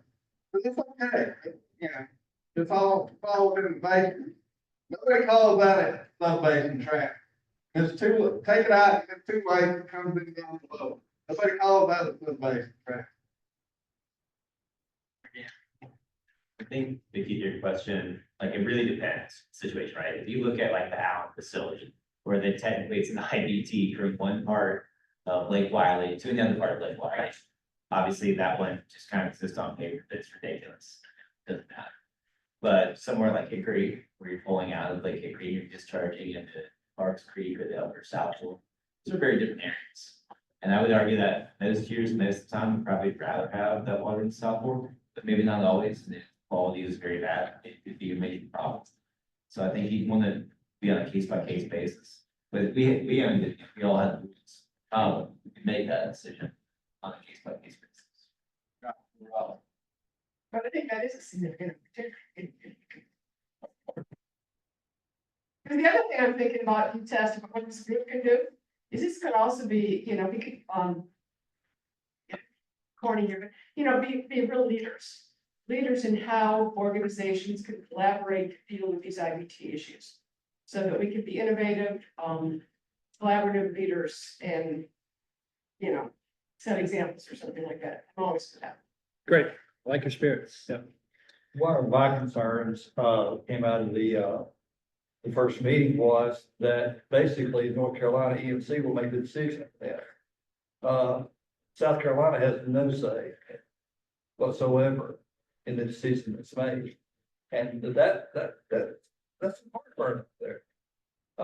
And I think Jimmy's right. It needs to be more of a collaborative agreement, not just, North Carolina regulators making this decision, but there needs to be, South Carolina needs to certainly have a say and a voice in how that's done. That's what we have. Yes, it is. Yeah, and I don't, and maybe I mean, just, because that's a huge concern. I mean, for for officers in South Carolina. Yeah, go ahead, Ed. The alternative that I'd like to see is, what are the opportunities for purchasing or producing the water within the basin that would be served here, right? And then what are the opportunities, even though it has some negative impacts, to evaluate those alternatives in terms of transferring the water back, pumping it back to the Catawba. It's produced in the Catawba, used in this Rocky River basin, but then returned from, say, pumping stations at the treatment plants. Okay, yep. Got those. I mean, just, I don't know what's one better than the other, but just understanding the complexities that each of the options Right. are about. Okay. Any others? You thinking more about the supply side? Stormwater retention. Stormwater retention, okay, so kind of getting more towards that one water concept. But it's stormwater. The reservoir capacity and capturing some of this 100-year flood water. Future, not smart enough to know how to do that. It seems like try to capture more of these big events there. That's the biggest. That's a fuel. Or storage. Right. That's a big. So I was a question that, on the increasing capacity of the reservoirs. Those, the proposed 6-inch elevation increase on Norman and James and Wiley, I think it was. Is that in the modeling or is that not in the, we know? Water model. Well, the line that's gonna use for this, I assume it would be in. the larger capacity will be in it? Yeah. Okay. In what the water management group uses, no. As an alternative. Just so everybody's clear, Charlotte is not creating its own model.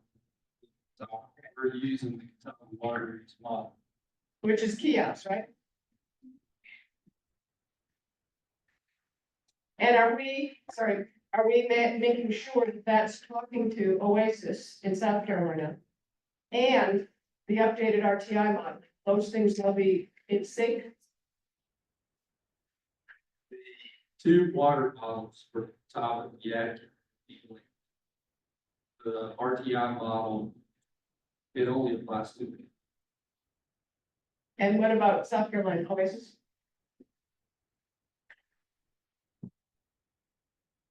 The active model, I think, stops at the state. Because obviously this is a North Carolina process, but given Jimmy's concerns and others' concerns, I don't know, just thought. Should we?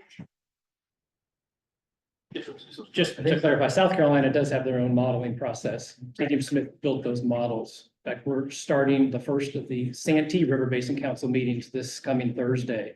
They're going to be using the SWAM model, which is a model that we've built for all the South Carolina basins to evaluate their inputs. We're going to be taking outflows from HDR's models, or from the Catawba, then our own Saluda and Broad models as inflows to this model. So just like this IBT process, we're waiting on inflows from the Catawba, and we'll be using those and different scenarios that they're doing to evaluate future projections in the SAM-T basin downstream. The models are set up to talk to each other across the state line. Whatever platform is used to serve. You just want to make sure that the South Carolina review, we're not doing apples and oranges, that their data is going to dovetail this data. We're going to make the best use of that we can, correct, for South Carolina water planning.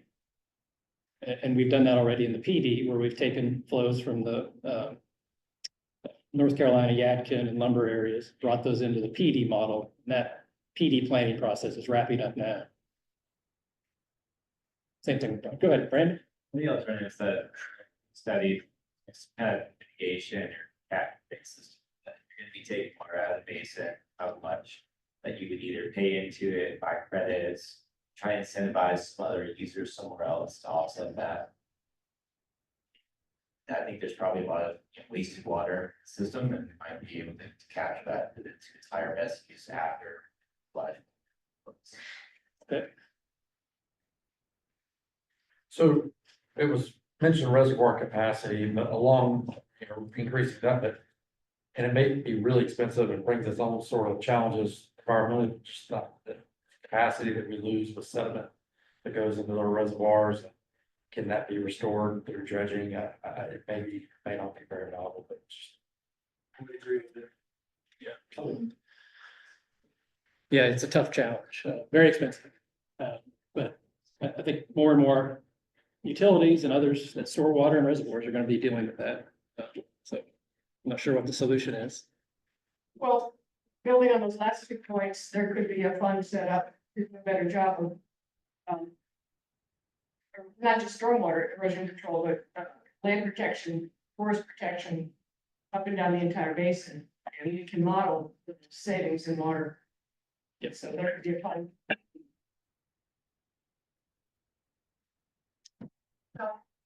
Yeah. Do you have estimates of the cost of the alternatives? Estimates of the cost of the alternative gas. Well, Tom will talk about that in a minute. There's going to be an approach to take the broad list of alternatives and narrow it down, and that's where we want y'all's help. And then once that's narrowed down, this decided upon, we'll go into the EIS process. The cost will be developed. Can you go back up one? The idea about the mitigation, in highway. Thing like that, whenever we go in and take out wetlands, there's a wetlands bank. Where people are paid to store that, so I think that's a great idea. I mean, that gives people incentive not to use it. And I really like that. You think of that? No, it's Brandon. That's good. I mean, we're talking about something that people in the entity that's requesting IBT or everybody. I think specifically the people asking for the, but, I think just across the board. That's, I don't know how we do it, but I know it works well in like highways and stuff like that. We're always, purchasing, you buy wetland credits. See, the problem I have when you start applying to everybody, because then basically what you're saying is because the entity is requesting an IBT, the rest of us have to start subsidizing the impacts of that IBT. Stick it to them. Yeah. So, I mean, that's it. Sorry. I think that, when my kids were growing up, everything was great until it cost the money. And then, when they started learning the value of that, I remember my son telling me that money doesn't mean much to me. Well, it's different now, now that it's grown. We talked about that a few weeks ago. It's the same way for us. A lot of times,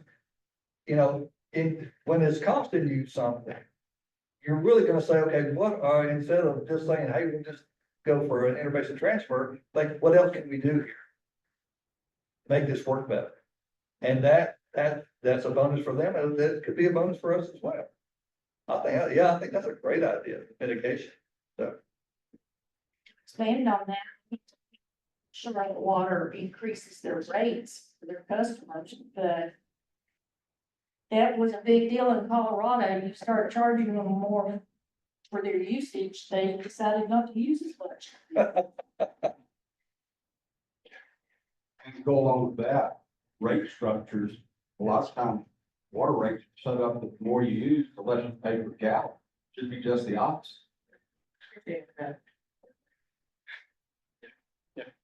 Yeah, and one, option is, reducing, non-agricultural irrigation. You know, I think that residential and commercial irrigation are a driver for the peak that you might be requesting for an IBT. So, you know, it might be hard to implement, but you could have something where you said after a certain date in the future, you live in that purple area over there, you can't irrigate your lawn from the Charlotte water system.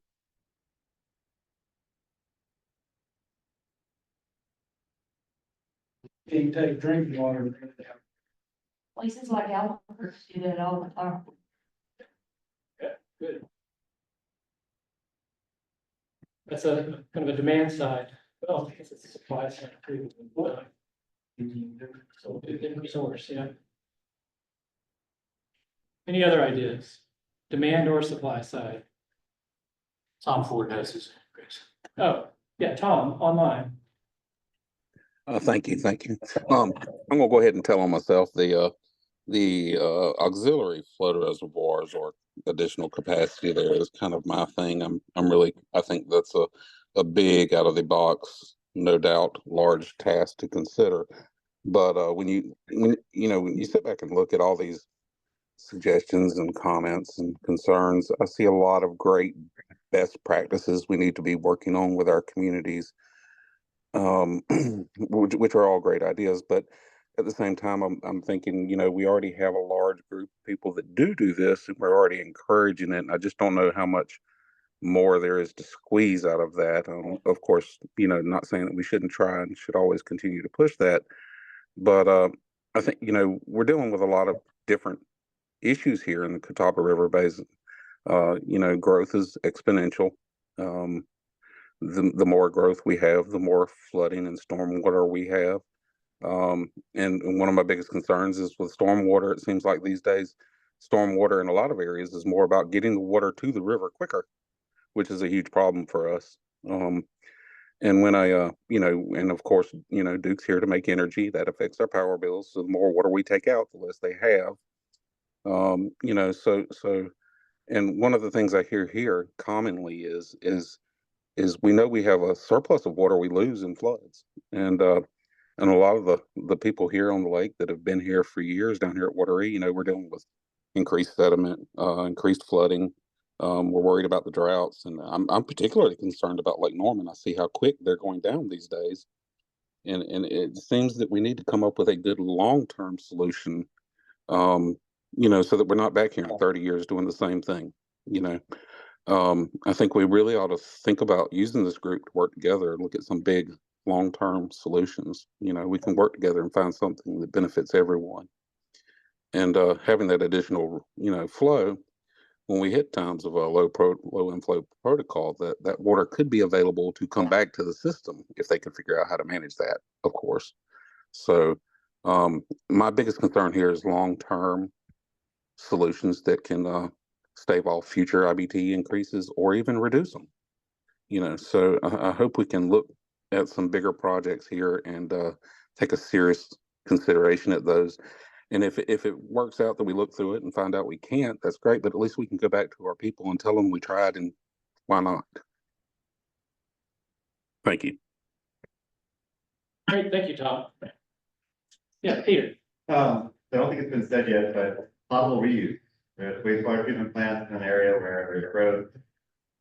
High functioning utilities have often better effluent going in than the raw water that's in the receiving stream. So, there's policy on the books for some utilities out there to be able to do this. I grew up in New Orleans. I feel as though I was drinking potable, reused my entire life. People can make judgments about that if they want. But I think it's, I think it's a thing that as we look into it, as we think about where we are in which lives, figuring that out and being able to keep the water balance. Did I see correctly, Joe, whatever started up over use? Since the nineties. And, we, had an agreement with UNCC, participated in extending that line so they can. But it's just irrigation, is that right? It's for non-potable uses. Yeah.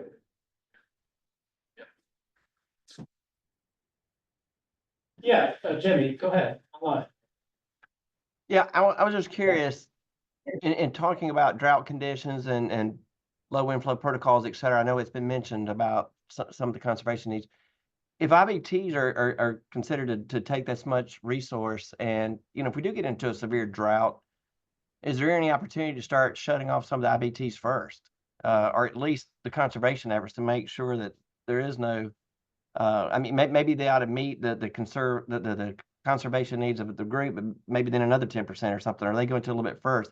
If you're really creating a strain for everybody downstream, is that something else that could be looked at? Okay. Yep, one more online submits for you to read or somebody. So Bart, follow up for Bart, it might be better to ask what the relative value of the alternative may be, cost versus benefit. The question about it. Yeah, I think cost benefit is part of the EIS analysis. Certainly. All right, we've heard good ideas. Any more ideas before we kind of compare them to what's already been developed, which very similar? Okay. Oh, yeah, sorry, Nikki. Across the country, across the world, and look at where people.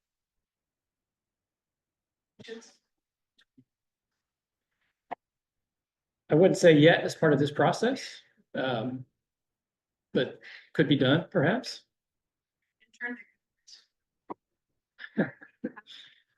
They got visualize the watershed. Yeah. I'm kind of looking at the Brown and Caldwell folks in the back and seeing how much research they're considering doing as part of the EIS to expand the list of alternatives.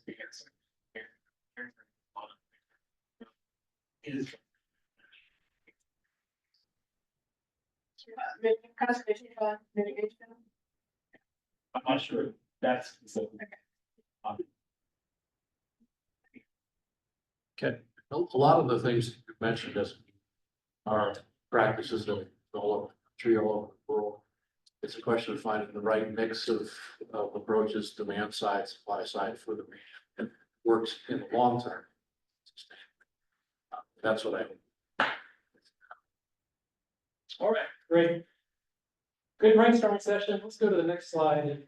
Tom, you've had the responsibility of organizing the alternatives the way you did. You want to speak to this briefly and walk through those? I think the original organization came from the suggestion from the attorneys. I would like to make one comment about the discussion. We just had a lot of discussion about basin boundaries. That map was done by the General Assembly in '91. Think from the minute the public saw it, people had controversy with it and have tried to change it. I'm not saying it shouldn't be changed, but it's going to be a heavier lift than what you might anticipate. I've actually been working with the North Carolina Rural Water for the last 5 years, lobbying to try to get the sub-basin removed. So it's not something that can't be done, but don't think it's going to be a simple solution to help us through this current situation. I don't know, maybe there's enough political clout here, we can finally get it changed, but just to move on. When we look down through the alternatives, I'm not going to go through all of them unless you have a question, but I want to just highlight a couple. We've heard stop all, all IBTs, kind of that perception issue that IBTs are bad. Actually, at one point, 1959, North Carolina had an anti-diversion statute that helped them transfer. They could only last for a couple of years, but they've dealt with how to regulate it since then, not actually trying to outlaw it. So the truth is, the towns are on the ridge lines. It's without some major rethinking about how things are done, and unfortunately, probably stopping all IBTs is probably no table. Let's just stop them. There was some discussion about under limit transfer to Rocky.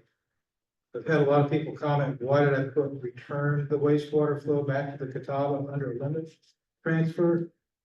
That's because the North Carolina transfer, the statute talks about the net transfer, so it's the water moved less the water returned. And there's always a consumptive loss component to the water. If you're doing yard irrigation, there's evaporative loss, there's water that's not going to be available to return. I know for some of the water utilities, consumptive, you think of that's water sold, we're thinking of more of water balance here, the water that kind of lost to the immediate water balance. So to require someone to return 100% of what they transfer means you're going to have some water in the Rocky to make up for the consumptive. So if you had that water, then you wouldn't have had to transfer as much anyway. So you're going to limit the transfer amount by causing the return, but you're not going to limit the increase in the transfer. And the commission has looked at that past EMC. It's not as simple as just saying you have to return it. Ask Carrie and Apex, it costs them $220 million to build a wastewater plant to meet their condition to return the water to the Cape Fear. So it can be done, it can be required, it's part of the finding if it justifies it. So just remember, it sounds simple, but that was in the detail.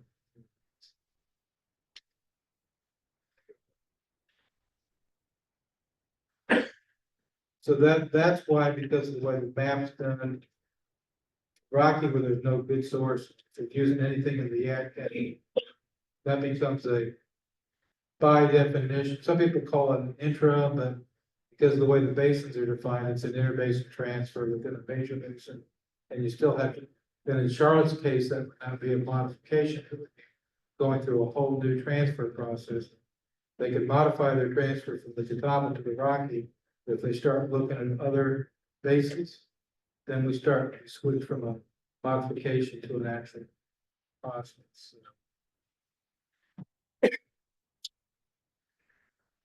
So the cut down there, offsetting the last part on functional supply in the Catawba Basin. That really would have to tie into a mitigation strategy that if you show that the transfer is causing inadequate supply within the Catawba, then you're mitigating that reduction in supply. But that's not going to actually reduce the transfer, just to mitigate. That applies to the dredging. So, anybody want to talk about kind of how this is organized? You feel that you don't understand why something's in a particular place? How some of your suggestions might fit into this type of scheme.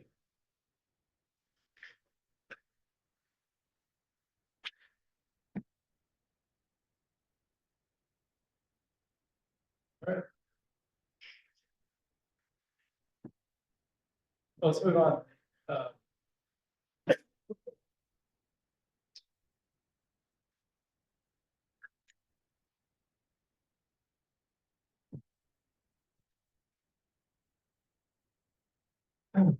Okay, Tom, you want to talk about what the idea is for the next workshop and continue to leverage your expertise and receive your comment? Yeah, I think if you got suggestions, we're open to it too. Thought is, take the comments we received today about your alternatives. You're welcome. I think there'll be a slide at the end talking about how you can send additional thoughts into this. So we'll kind of take a look at getting those organized, getting them summarized. And at the next workshop, talk about how can we narrow down that list into a manageable list.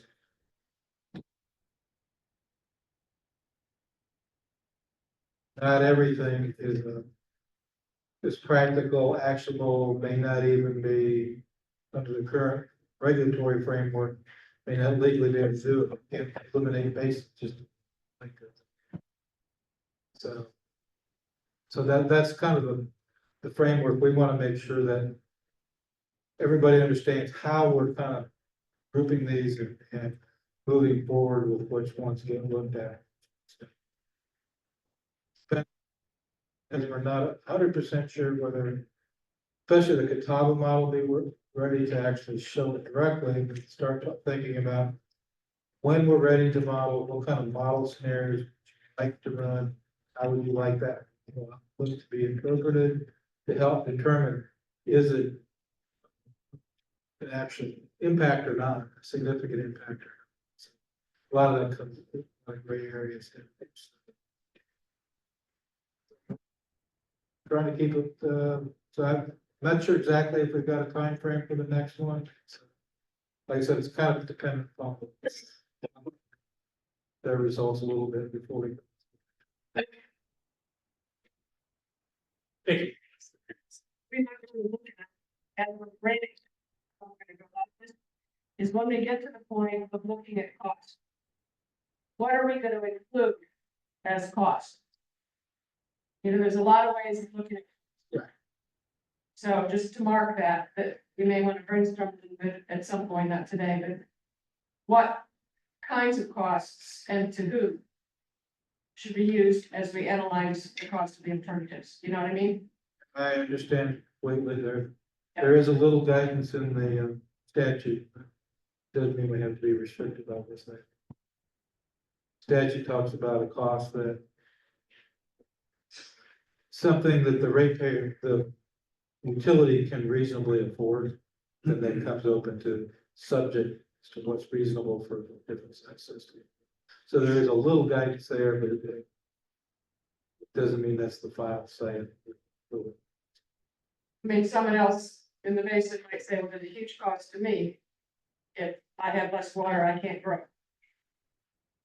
Not that PMCs can look directly at that, but just that we should be aware of all costs are not often looked at.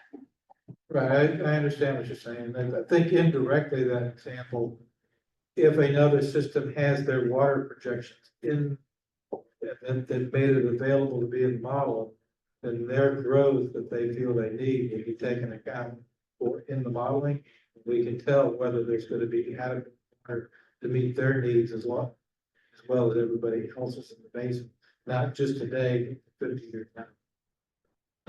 We get to that growth issue indirectly through the demand projections for everybody. Considering the topics that we're proposing to discuss at the next workshop, is there any additional information that feels important to receive before this next workshop? Focus a little bit on the modeling. Many of you are very familiar with the models, you work with them as part of the water management group. Those of you that are not familiar with them, do you want information on the model, how they're used? Steve, yeah. Yes. Okay. We can consider piling some basic information so that you have a little bit of a modeling 101 coming into the meeting, perhaps. We'll discuss that. Anything else? It's useful to have the summaries and the presentations that you provide and we anticipate you provide. Would it be possible at different points in the process for like our environmental consultants to engage with yours with details or data to talk about some of the information in the background and how we some of these assertions or conclusions about the process? Yeah, I see Alex in the back shaking her head. Yes, I think they're looking for that type of information to support the EIS. Is that a fair statement? Alex is the project manager. So.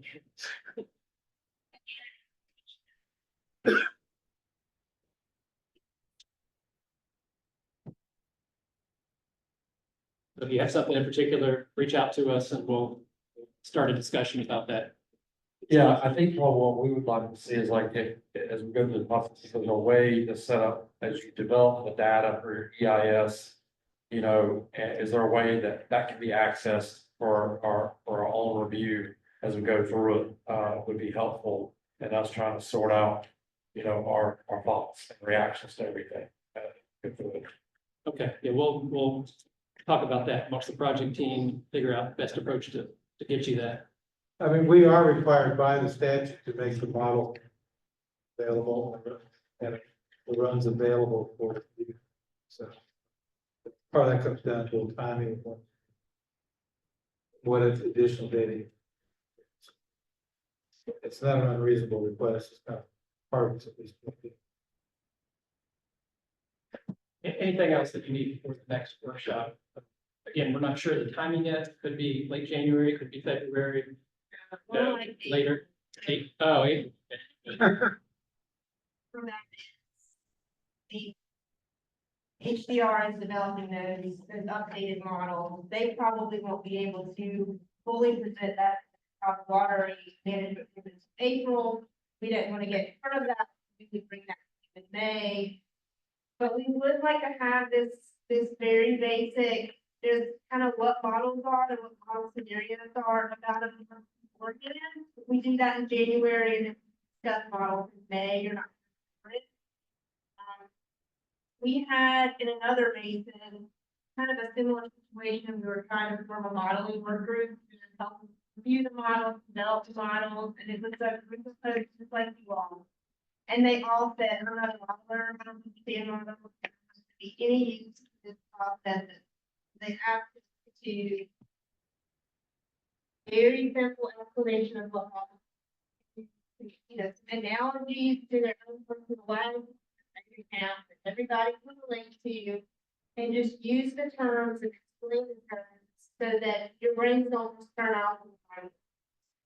So that's kind of what we'll have with the next meeting, and then HDR will May and actually start talking about the models and the system and the scenarios.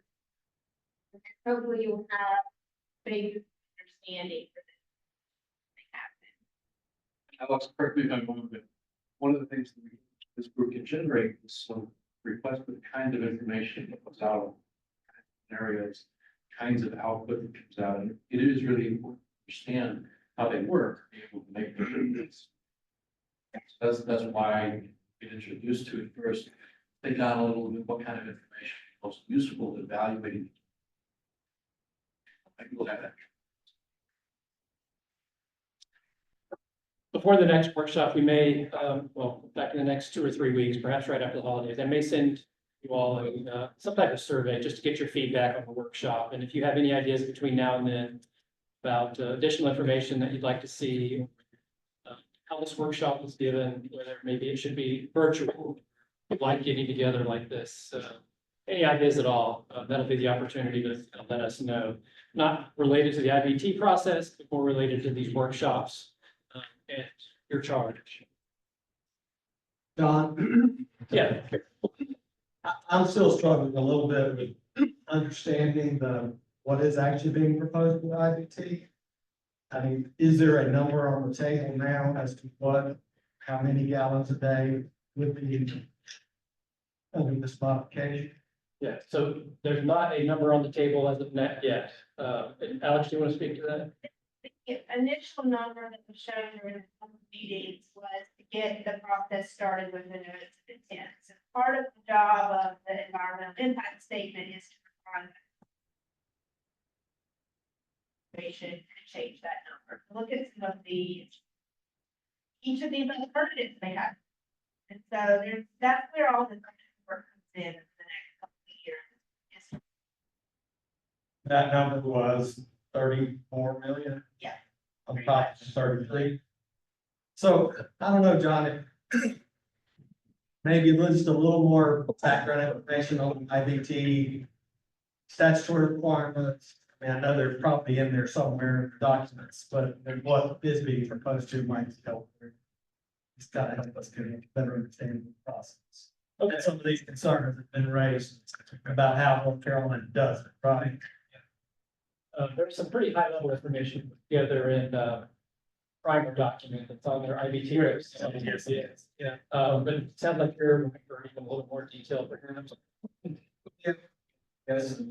Okay. Let's get some of this projection data and some of this modeling data. Could become, it's something else can marry together. Okay. I guess I'd encourage you to just to submit any specific questions so that we don't just give you a broad, here's everything we have, but it doesn't answer your direct question. So think about what specific questions you have. Yeah, Geraldine. Beautiful to me is kind of like a return or visions in terms of what your animal is first and what comes next. For example, what's coming out as a moving target, how do you analyze the impacts of that? How do we know if the alternatives are actually mitigating what those impacts are? That's what I'm kind of troubled. It seems kind of squishy to me. And I don't know if that's a regular EIS process in the water situation. I'm more focused, my background is more on the transportation side versus more firm, the road and here. So that might be helpful. Alex? I just remind folks, if you have like technical questions or comments, please send those to the email at the bottom of the screen. We want to make sure that we capture all those for the public record. If it's a meeting location question or something about the owl, you know, the owl, or whatever, that goes to him. Anything else really should go to the email address. There may be something already that's kind of available to address your question, but we'll work with Alex and her team to kind of put something together. If it's not already available that helps answer when those questions need answered.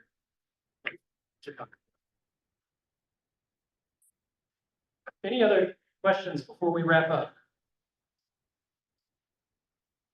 I appreciate everybody's commitment today. Thank you, Rob, for hosting us. We will certainly be back in touch when we have a more firm date for the second workshop. Again, in the meantime, you can submit all comments to the IBT project at charlotte.nc.gov. If it's a question just about the workshops themselves, feel free to reach out to myself or Kirk. Anything else? No, I just want to thank everybody for the time today and for the time you spent on the phone with us. We tried to reach out to everybody, and I know we haven't had a chance to talk specifically with everybody in the room. We'll continue to try to schedule those meetings, even though maybe after this workshop, we'd like to have that one-on-one there. So John and I will continue. Yeah. Ron or Angela, anybody have anything else to say? No, good. All right. Thank you very much, everybody. Online folks, thank you for hanging with us. Appreciate your feedback. Everyone have a happy holidays.